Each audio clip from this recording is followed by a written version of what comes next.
ನಮಸ್ತೆ. ಕರ್ನಾಟಕದ ಎಲ್ಲ ಈ ಸರಿ KS ಎಕ್ಸಾಮ್ ಬರೆದಿರುವಂಥ ಸ್ಪರ್ಧಾರ್ಥಿಗಳಿಗೆ NCG ಇನ್ಸ್ಟಿಟ್ಯೂಟಿಂದ ನಿಮಗೆ ಸ್ವಾಗತ. ನಾನು ಡಾಕ್ಟರ್ ಕೃಷ್ಣಮೂರ್ತಿ. ಕಳೆದ ಭಾನುವಾರ ಏನೇ ಎಕ್ಸಾಮ್ ಆಯಿತು, ನಿಮ್ಮ ಪ್ರಿಲಿಮ್ಸು, ಆ ಪರೀಕ್ಷೆಯ ಇತಿಹಾಸದ ಪ್ರಶ್ನೆ ಪತ್ರಿಕೆಗಳನ್ನು ಇವತ್ತು ನಾವು ಸಾಲ್ವ್ ಮಾಡೋಣ. ಬಹುಶಃ ಭಾಳಷ್ಟು ಜನ ಆಲ್ರೆಡಿ ಚೆಕ್ ಮಾಡಿದ್ದೀರಾ. ಇವತ್ತು ಬರೀ ನಾನು ರೈಟ್ ಆನ್ಸರ್ ಮಾತ್ರ ಹೇಳೋದಿಲ್ಲ, ಉಳಿದ ಆಪ್ಷನ್ಸ್ಗೆ ಯಾಕದು ಆಪ್ಷನ್ಸ್ ಆಗಲ್ಲ ಅಂತಲೂ ಕೂಡ ನಿಮಗೆ ಇವತ್ತು ತಿಳಿಸ್ಕೊಡ್ತೀನಿ. ಇವತ್ತು ಈ ಸರಿ KS ಎಕ್ಸಾಮ್ನಲ್ಲಿ 16 ಪ್ರಶ್ನೆ ಬಂದಿದೆ. And all the questions are very unique and very minor topics from each topics or each chapters.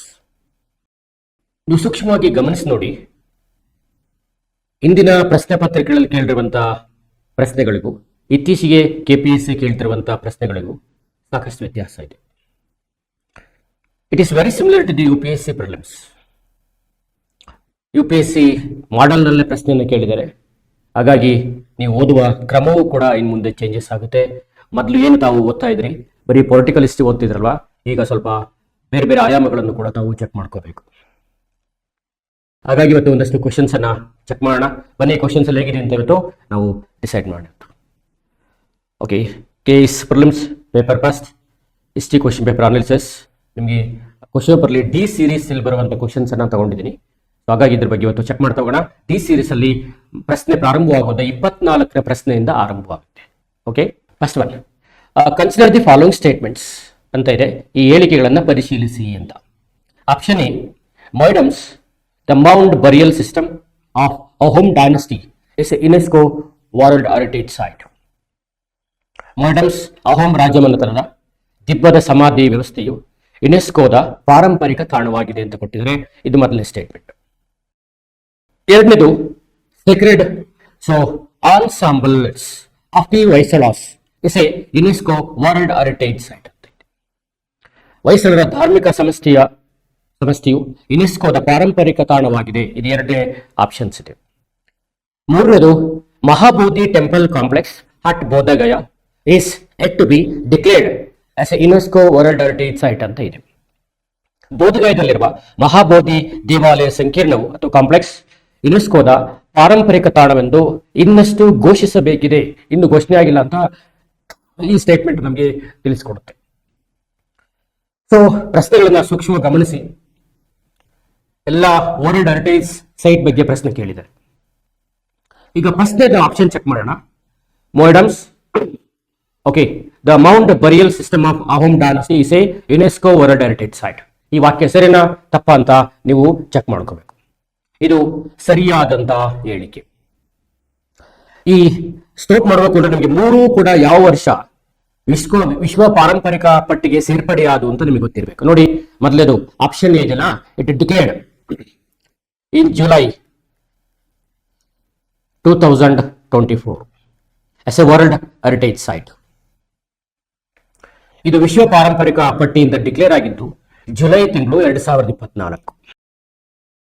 ನಿಮಗೆ ಅಸ್ಸಾಂ ಅಂತಂದ್ರೆ one of the popular dynasty of the of our ancient India or early medieval India, that was called as a Ahom dynasty. ಅಲ್ಲಿ ಎಲ್ಲ ದೊಡ್ಡ ದೊಡ್ಡ ಈ ಸಮಾಧಿ ರಾಜಮನೆತನವರ ಸಮಾಧಿ ದಿಬ್ಬಗಳು ಅಲ್ಲಿದ್ದಾವೆ. ಓಕೆ, ಇದು first part. Next, sacred ensembles of the Hoysalas is a UNESCO world heritage site. ಇದು ಡಿಕ್ಲೇರ್ ಆಗಿದ್ದು ಸೆಪ್ಟೆಂಬರ್ 18,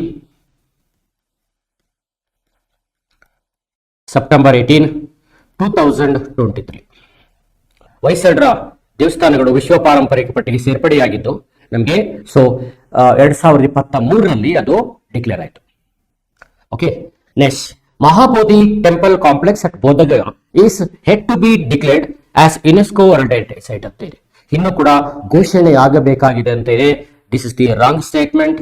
ಯಾಕೆಂದ್ರೆ ಅದು ಆಲ್ರೆಡಿ ಘೋಷಣೆ ಆಗಿದೆ. ಯಾವಾಗ? In the year 2000.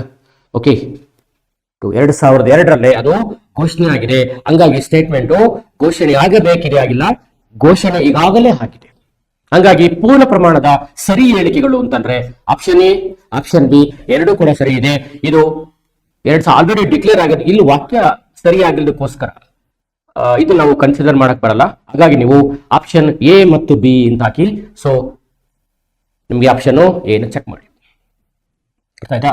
ನೋಡಿ, ಈ ಮೊಹೆಡಮ್ಸ್ ಟೆಂಪಲ್ಸ್ ಎಲ್ಲ ಅವರು ಮೌಂಟ್ ಬರಿಯಲ್ಸ್ ನಿರ್ಮಾಣ ಆಗಿತ್ತು ನಿಮ್ಗೆ ಅರೌಂಡ್ ನಮ್ಗೆ 15th century CE. ಹೊಯ್ಸಳರ ಟೆಂಪಲ್ಸ್ ಅಂತ ಬಂತು ಅಂತಂದ್ರೆ it belongs to the 13th century CE. Mahabodhi temple ಅಂತಂದ್ರೆ it belongs to the 3rd century BCE.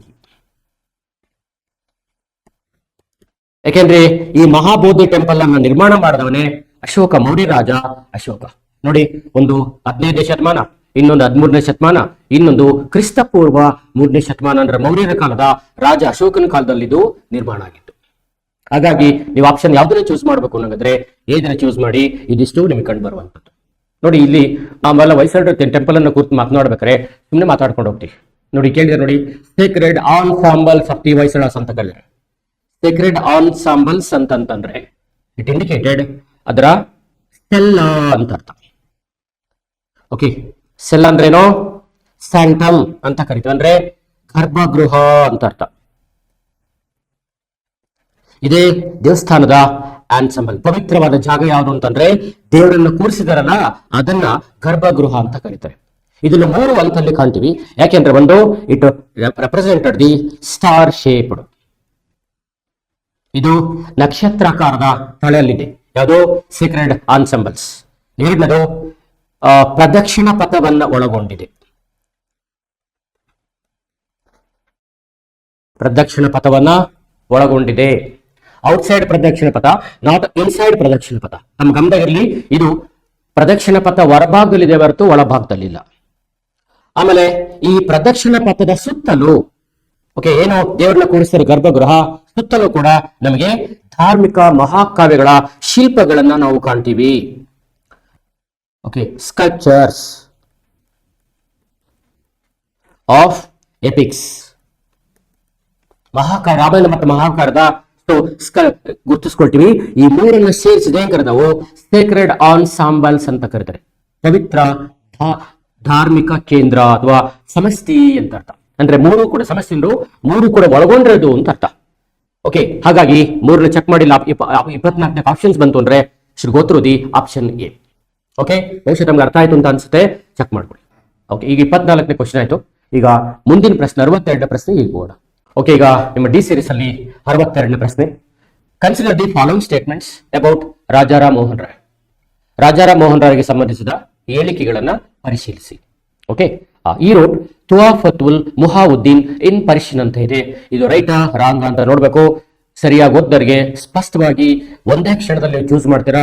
This is the right statement. Tuhfatul Muwahhidin ಅಂತ ಇಂಗ್ಲಿಷ್ ಇದನ್ನ ಗಿಫ್ಟ್ ಟು ಮೊನೊಥೋಯಿಸಮ್ ಅಂತ ಕರೀತಾರೆ. ಗಿಫ್ಟ್ ಟು ಮೊನೊಥೋಯಿಸಮ್ ಕನ್ನಡದಲ್ಲಿ ದೇವನಾಸ್ತಿಕರಿಗೆ ಒಂದು ಕಾಣಿಕೆ ಅಂತ. ಕ್ವಶನ್ಸ್ ಅನ್ನ ತಾವು ಕೇರ್ಫುಲ್ ಆಗಿ ಓದ್ಬೇಕು.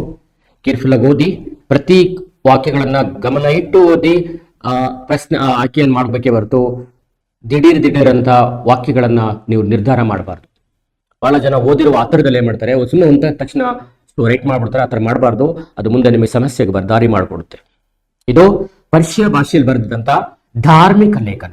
ಇನ್ನೊಂದು ಗಮನ ಇರಲಿ, it's a first religious article of the Raja Ram Mohan Roy. Rajaram Mohan ರಾಯರ ಮೊದಲ ಧಾರ್ಮಿಕ ಲೇಖನ ಯಾವುದು ಅಂದ್ರೂ ಕೂಡ ಇದನ್ನೇ ಹಾಕ್ಬೇಕು.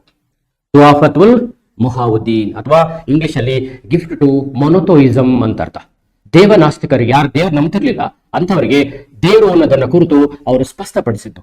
ಅವರ ಹೇಳ್ತಾರೆ, only one god on the earth but it has different names.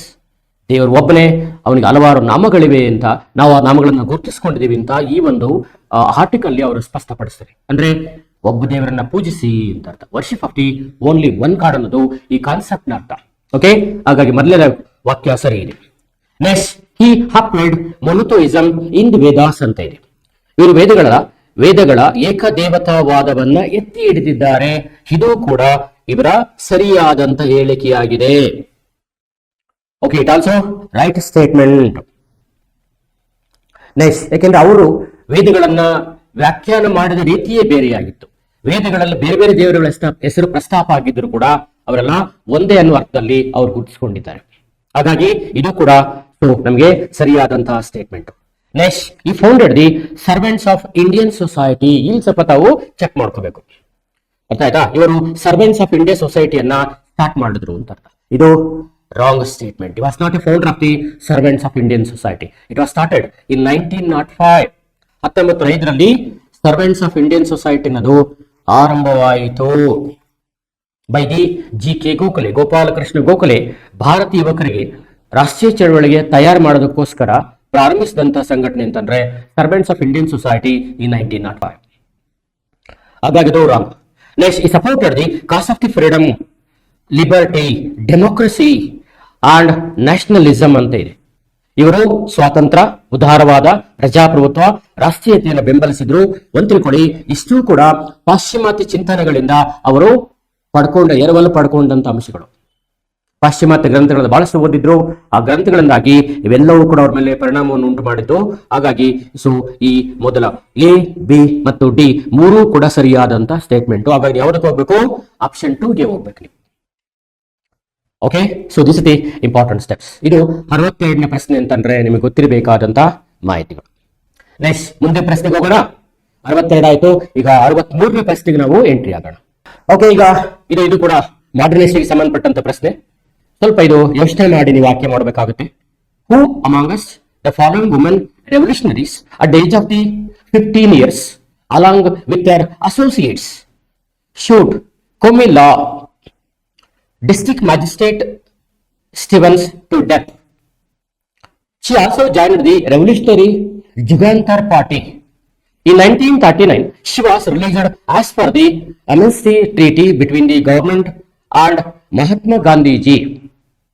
After this, she joined the Indian National Congress. Later, she also participated in communist movement. She authored the book titled Harun Bahani. This is the biggest statement. ಬಹಳ confusion ಆಗುತ್ತೆ, ನಿಧಾನಕ್ಕೆ ಇದನ್ನು ಓದಬೇಕು. ಕೆಳಗಿನ ಮಹಿಳಾ ಕ್ರಾಂತಿಕಾರಿಗಳ ಪೈಕಿ 15 ವರ್ಷದ ವಯಸ್ಸಿನಲ್ಲಿ ತನ್ನ ಸಹಚರರೊಂದಿಗೆ ಕೊಮಿಲ್ಲಾದ ಜಿಲ್ಲಾ ಮ್ಯಾಜಿಸ್ಟ್ರೇಟ್ ಸೀಮನ್ಸ್ ರವರನ್ನು ಗುಂಡಿಟ್ಟು ಸಾಯಿಸಿದಳು. ಆಕೆಯು ಕ್ರಾಂತಿಕಾರಿ ಜುಗಾಂತರ್ ಪಕ್ಷಕ್ಕೂ ಸೇರಿಕೊಂಡಳು. 1939ರಲ್ಲಿ ಈಕೆಯನ್ನು ಸರ್ಕಾರ ಮತ್ತು ಮಹಾತ್ಮ ಗಾಂಧೀಜಿಯವರ ನಡುವಿನ ಕ್ಷಮಾದಾನ ಒಪ್ಪಂದದ ಪ್ರಕಾರ ಬಿಡುಗಡೆ ಮಾಡಲಾಯಿತು. ಇದಾದ ನಂತರ ಆಕೆಯು ಭಾರತೀಯ ರಾಷ್ಟ್ರೀಯ ಕಾಂಗ್ರೆಸ್ ಅನ್ನು ಸೇರಿದಳು. ನಂತರ ಆಕೆಯು ಕಮ್ಯುನಿಸ್ಟ್ ಪಕ್ಷದ ಚಳವಳಿಯಲ್ಲೂ ಸಹ ಭಾಗವಹಿಸಿದ್ದಳು. ಆಕೆಯು ಹರುಣ್ ಬಹಾನಿ ಎಂಬ ಶೀರ್ಷಿಕೆಯ ಪುಸ್ತಕವನ್ನು ಬರೆದಳು ಅಂತ ಕನ್ನಡದಲ್ಲೂ ಕೂಡ ಇದೆ. ಇದು ಓದೋದಕ್ಕೆ ನಿಮಗೆ ಅಟ್ಲೀಸ್ಟ್ 1 ನಿಮಿಷ ಬೇಕಾಗಬಹುದು. ಇನ್ನು ಮುಂದಿನ ಬರುವ ಪ್ರಶ್ನೆಗಳೆಲ್ಲವೂ ಕೂಡ ಬಹುತೇಕ ಇದೇ ತರ ಇರುತ್ತೆ. ಹಾಗಾಗಿ ಸ್ವಲ್ಪ ಗಮನ ಇಟ್ಟು ತಾವು ವಾಕ್ಯಗಳನ್ನು ಓದ್ಬೇಕಾದ್ರೆ ಗಮನ ಇಟ್ಟು ಓದ್ಕೊಂಡ್ರೆ ಬಹಳ ಬೆಸ್ಟ್ ಅಂತ ನನಗನ್ಸುತ್ತೆ. Okay, fine. ಈಗ ನಾವು ಚೆಕ್ ಮಾಡಿದವಣ ಮೇಲಿನ ಎಲ್ಲಾ ಈ ಅಷ್ಟು ಉದ್ದನೇ ಸ್ಟೇಟ್ಮೆಂಟ್ ಯಾರಿಗೆ ಸಂಬಂಧಪಟ್ಟಿದೆ ಅಂತಂದ್ರೆ ಶಾಂತಿ ಘೋಷ್ ಅಂತ. ಶಾಂತಿ ಘೋಷ್ ಯಾಕೆಂತಂದ್ರೆ and she belongs to the Bengal revolutionary club. ಬೆಂಗಾಳದಲ್ಲಿ ಕ್ರಾಂತಿಕಾರಿಗಳ ಗುಂಪಿತ್ತಲ್ಲ, ಆ ಕ್ರಾಂತಿಕಾರಿ ಗುಂಪಿಗೆ ಸೇರ್ಪಡೆಯಾಗಿದ್ದವಳೆ ಸುನಿತಾ ಶಾಂತಿ ಘೋಷ್ ಅಂತ. And she was also supported by the Sunita Ghosh ಅಂತ. Supported by Sunita Ghosh. Both were classmates in Calcutta. ಅವರ ಅಧ್ಯಯನದಲ್ಲಿ ಇಬ್ರು ಕೂಡ ಸೆಟ್ಮೆಂಟ್, ಇವರಿಬ್ಬರು ಕೂಡ both were worked in these associations. ಹಾಗಾಗಿ ಮೇಲ್ಹೇಳಿಕೆ ಶಾಂತಿ ಘೋಷ್ ಅವರಿಗೆ ಸಂಬಂಧಪಟ್ಟಿದೆ. ಓಕೆ, ಮೊದಲೆಲ್ಲ ಬರೀ ಪುರುಷ ಕ್ರಾಂತಿಕಾರಿಗಳ ಬಗ್ಗೆ ಕೇಳ್ತಿರು, ಸ್ತ್ರೀ ಕ್ರಾಂತಿಕಾರಿಗಳ ಬಗ್ಗೆ ಕೂಡ ಪ್ರಶ್ನೆ ಬರುತ್ತೆ ಅನ್ನೋದಕ್ಕೆ ಇದು ಬೆಸ್ಟ್ ಎಕ್ಸಾಂಪಲ್. ಈ ಸರಿ ಇಬ್ಬರು ಮಹಿಳಾ ಕ್ರಾಂತಿಕಾರಿಗಳ ಬಗ್ಗೆ ಪ್ರಶ್ನೆ ಕೇಳಿದರೆ ಒಬ್ರು ಶಾಂತಿ ಘೋಷ್ ಆದ್ರೆ ಇನ್ನೊಬ್ರು ಮೇಡಮ್ ಬಿಕ್ಜಿ ಕಾಮ ಇಬ್ಬರ ಬಗ್ಗೆ ಕ್ವಶನ್ ಈ ತರ ಬಂದಿದೆ. ಹಂಗಾಗಿ ನೋಡ್ಕೋಬೇಕಾದ್ರೆ ನಾವು ಗಮನ ಇಟ್ಟು ನೋಡ್ಕೋಬೇಕು. This are the important things. ನೀವು ಪುರುಷ ಕ್ರಾಂತಿಕಾರಿಗಳನ್ನ ಎಷ್ಟು ಓದ್ತಿರೋ ಸ್ತ್ರೀ ಕ್ರಾಂತಿಕಾರಿಗಳನ್ನು ಓದ್ಬೇಕು. ಅಲ್ಲಿ ನೀವೇನ್ ಮಾಡ್ಕೋಬೇಕು ಅಂತಂದ್ರೆ ಫಸ್ಟ್ ವರ್ಲ್ಡ್ ವಾರ್ ಗಿಂತ ಮೊದಲು ಯಾರ್ಯಾರು ಕ್ರಾಂತಿಕಾರಿಗಳು ಇದ್ರು, ಸೆಕೆಂಡ್ ವರ್ಲ್ಡ್ ವಾರ್ ಆಗಿ ಬಂದಂತ ಕ್ರಾಂತಿಕಾರಿಗಳು ಒಂದು ಪಟ್ಟಿ ಮಾಡ್ಬಿಡಿ. ಆಮೇಲೆ ಭಾರತದಲ್ಲಿ ಕ್ರಾಂತಿಕಾರಕ ಚಟುವಟಿಕೆಗಳು, ಅಬ್ರಾಡ್ ವಿದೇಶಗಳಲ್ಲಿ ಕ್ರಾಂತಿಕಾರಕ ಚಟುವಟಿಕೆಗಳು ಅಂತ ಪಟ್ಟಿ ಮಾಡಿಕೊಂಡು ಬ್ರೀಫ್ ಆಗಿ ಒಂದ್ ಕಡೆ ಮೆನ್ಸು ಇನ್ನೊಂದ್ ಕಡೆ ವುಮೆನ್ಸ್ ಅನ್ನ ಅವ್ರ ಕಾಂಟ್ರಿಬ್ಯೂಷನ್ಸ್ ಅನ್ನ ನೀಟಾಗಿ ಬರ್ಕೊಳ್ಳೋದ್ರಿಂದ ನಿಮ್ಗೆ ಹೆಚ್ಚು ಸಹಾಯ ಆಗುತ್ತೆ. ಆಯ್ತಾ? ಓಕೆ, ಇದು 63ನೇ ಕ್ವಶನ್. ಈಗ ನೆಕ್ಸ್ಟ್ ಕ್ವಶನ್ ನಾವು ಎಂಟ್ರಿ ಆಗೋಣ. ಓಕೆ, ನೆಕ್ಸ್ಟ್ ಈಗ ನೆಕ್ಸ್ಟ್ ಕ್ವಶನ್ಸ್ ನಮಗೆ ಸ್ಟಾರ್ಟ್ ಮಾಡ್ಕೊಳ್ಳೋದು. 74ನೇ ಪ್ರಶ್ನೆ. ಇದು ಪ್ರಾಚೀನ ದಕ್ಷಿಣ ಭಾರತದ ಚೋಳರಿಗೆ ಸಂಬಂಧಪಟ್ಟಂತ ಪ್ರಶ್ನೆ ಇದು. ಸಾರಿ, ಪ್ರಾಚೀನ ದಕ್ಷಿಣ ಭಾರತದ ಶಾತವಾಹನರ ಕಾಲಕ್ಕೆ ಸಂಬಂಧಪಟ್ಟಂತ ಪ್ರಶ್ನೆ ಇದು. Town administration during the period of Satavahanas was in the hands of ಅಂತ ಕೊಟ್ಟಿದ್ದಾರೆ. ಶಾತವಾಹನರ ಕಾಲದಲ್ಲಿ ನಗರಾಡಳಿತವು ಈ ಕೆಳಗಿನ ಯಾರ ಕೈಯಲ್ಲಿತ್ತು ಅಂತ ಅರ್ಥ ಅಂತ ಪ್ರಶ್ನೆ ಕೊಟ್ಟಿದ್ದಾರೆ. ಈಗ ಅದನ್ನು ಚೆಕ್ ಮಾಡ್ತಾ ಆಪ್ಷನ್ ಎ ನಿಗಮ ಸಭಾ, ಆಗಮ ಸಭಾ, ಸಮಿತಿ ಮತ್ತು ವಿಧಾತ ಅಂತ 4 ಆಪ್ಷನ್ಸ್ ಇದೆ. ಇದು ಕೂಡ ಯಾರು ಶಾತವಾಹನರ ಅಡ್ಮಿನಿಸ್ಟ್ರೇಷನ್, ಲೋಕಲ್ ಅಡ್ಮಿನಿಸ್ಟ್ರೇಷನ್ ಓದಿದ್ರೋ ಅವರಿಗೆ ಇದು ಸುಲಭವಾಗಿ ಗೊತ್ತಾಗುತ್ತೆ. ಓಕೆ, ಫಸ್ಟ್ ನಾವು ಚೆಕ್ ಮಾಡ್ತಾ ಹೋಗೋಣ. ಈಗ ಮೊದಲದು ನಿಗಮ ಸಭಾ ಅಂತ ಇದೆ. ಉತ್ತರ ಸರಿಯಾದಂತ ಹೇಳಿಕೆ ಇದು. ಯಾಕೆಂತಂದ್ರೆ ನಿಗಮ ಸಭಾ ಅಂದ ತಕ್ಷಣ ಸಾಮಾನ್ಯವಾಗಿ ಎಲ್ಲೆಲ್ಲಿ ಗಿಲ್ಡ್ಸ್ ಇದ್ದು ಆ ಎಲ್ಲಾ ಗಿಲ್ಡ್ಸ್ಗಳು ತಮ್ಮದೇ ಆದಂತಹ ಸಭೆಗಳನ್ನ ಪ್ರತಿ ನಗರದಲ್ಲಿ ಹೊಂದಿದ್ರು. ಇದು ಮೂಲತಃ ನಿಗಮ ಸಭಾ ಅಂತಂದ್ರೆ ಇದೊಂಥರ ಗಿಲ್ಡ್ಸ್ ಅಸೆಂಬ್ಲಿ ಅಂತ. Guilds assembly of the towns. ಎಲ್ಲೆಲ್ಲಿ ನಗರಗಳಿದ್ದು ಆ ನಗರಗಳಿದ್ದಂತ ವರ್ತಕರ ಅಥವಾ ವಿವಿಧ ವೃತ್ತಿಯವರ ಸಂಘಗಳನ್ನ ಗಿಲ್ಡ್ಗಳಂತ ಕರೀತಾರೆ ಅಥವಾ ಶ್ರೇಣಿಗಳು ಅಂತ ಕರೀತಾರೆ. ಗಿಲ್ಡ್ಗಳು ಅಂದ್ರೆ ಒಂದೇ, ಶ್ರೇಣಿಗಳು ಅಂದ್ರೂ ಕೂಡ ಒಂದೇ. ಪ್ರಾಚೀನ ಭಾರತದಲ್ಲಿ ಯಾರ ಕಾಲದಲ್ಲಿ ಗಿಲ್ಡು ಪ್ರಾರಂಭವಾದವು ಅಂತ ತಮಗೆ ಪರಿಚಯ ಇದೆಯಾ? ಉತ್ತರ ವೈದಿಕ ಕಾಲದಿಂದಲೇ ಇಂಥ ಗಿಲ್ಡ್ಗಳು, ಶ್ರೇಣಿಗಳು ನಮ್ಮ ದೇಶದಲ್ಲಿ ಉಟ್ಕೊಂಡು ವೇದಗಳ ಕಾಲದಿಂದಲೇ. ನಂತರದಲ್ಲಿ ಎಲ್ಲ ಕಡೆ ಎಲ್ಲ ಸಾಮ್ರಾಜ್ಯದಲ್ಲೂ ಅವು ಬ್ರಿಟಿಷ್ ಭಾರತ ಬರೋರು ಕೂಡ ನಮ್ಮ ದೇಶದಲ್ಲಿ ಇದ್ದು. ಹಾಗಾಗಿ ನೋಡಿ ಗಿಲ್ಡ್ ಅಂತ ಕಂಡು ಬರ್ತಿದ್ದು. ಮುಖ್ಯವಾಗಿ ಇಲ್ಲಿ ನಿಗಮ ಸಭಾ ಅಂತ ಅನ್ನೋದು it's A association of the traders and artisans, ಅಥವಾ ಇದು assembly of traders and artisans. ಇದು ವ್ಯಾಪಾರಗಾರರ ಮತ್ತು ಕುಶಲಕರ್ಮಿಗಳ ಸಂಘಟನೆಯಾಗಿತ್ತು. ಇದಿದ್ದು ಪಟ್ಟಣಗಳಲ್ಲಿ ಮಾತ್ರ ಇದ್ದೇ ಹೊರತು ಗ್ರಾಮದಲ್ಲಿರಲಿಲ್ಲ. ಹಾಗಾದ್ರೆ ಆಗಮ ಸಭೆ ಆಗಾಗದೆ ಅಂತ ಆಗಮ ಅಂತಂದ್ರೆ ಸಾಮಾನ್ಯವಾಗಿ ಸೇಕ್ರೆಡ್ ವರ್ಕ್ಸ್ ಅಂತ. ಈ ಆಗಮ ಸಭಾ ಇದ್ದು ಸಾಮಾನ್ಯವಾಗಿ ಇವು ಧಾರ್ಮಿಕ ಸಭೆಗಳು ಇರ್ತಾ ಇದ್ದು. ದೇವಸ್ಥಾನದಲ್ಲಿ ಅರ್ಚಕರು ಇರ್ತಾರಲ್ಲ, ಪುರೋಹಿತರು, ಅವರು ದೇವಸ್ಥಾನದಲ್ಲಿ ಆಗಿಂದಾಗೆ ಧಾರ್ಮಿಕ ಸಮಾವೇಶಗಳನ್ನು ಮಾಡ್ಕೊಳ್ಳೋದಕ್ಕೆ ಇದ್ದಂತ ಸಂಘಗಳೇ ಆಗಮ ಸಭೆಗಳು. ಇವೆಲ್ಲ ಟೆಂಪಲ್ ಅಸೆಂಬ್ಲೀಸ್.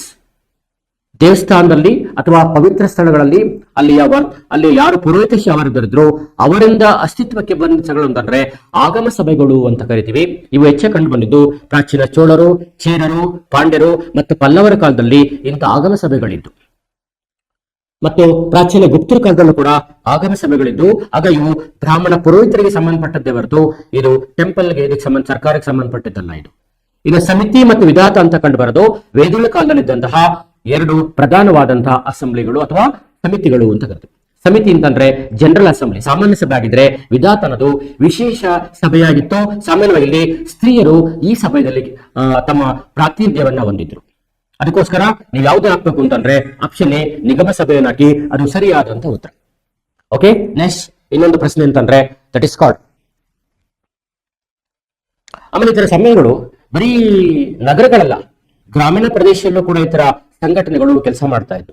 ಫಾರ್ ಎಕ್ಸಾಂಪಲ್, ಗ್ರಾಮೀಣ ಮಟ್ಟದಲ್ಲಿ ನಗರದಲ್ಲಿ ಎಷ್ಟು ಪ್ರಾಮುಖ್ಯತೆ ಇದ್ದು, ಗ್ರಾಮೀಣ ಮಟ್ಟದಲ್ಲೂ ಕೂಡ ಗ್ರಾಮಿಕನ ನಿಯಂತ್ರಣದಲ್ಲಿ ಅದೇ ತರ ಸಂಸ್ಥೆ ಇತ್ತು. ಫಾರ್ ಎಕ್ಸಾಂಪಲ್ ನೋಡಿ, ಈ ಗೌಲಿಕಾ ಅಂತ ಬರ್ತದೆ.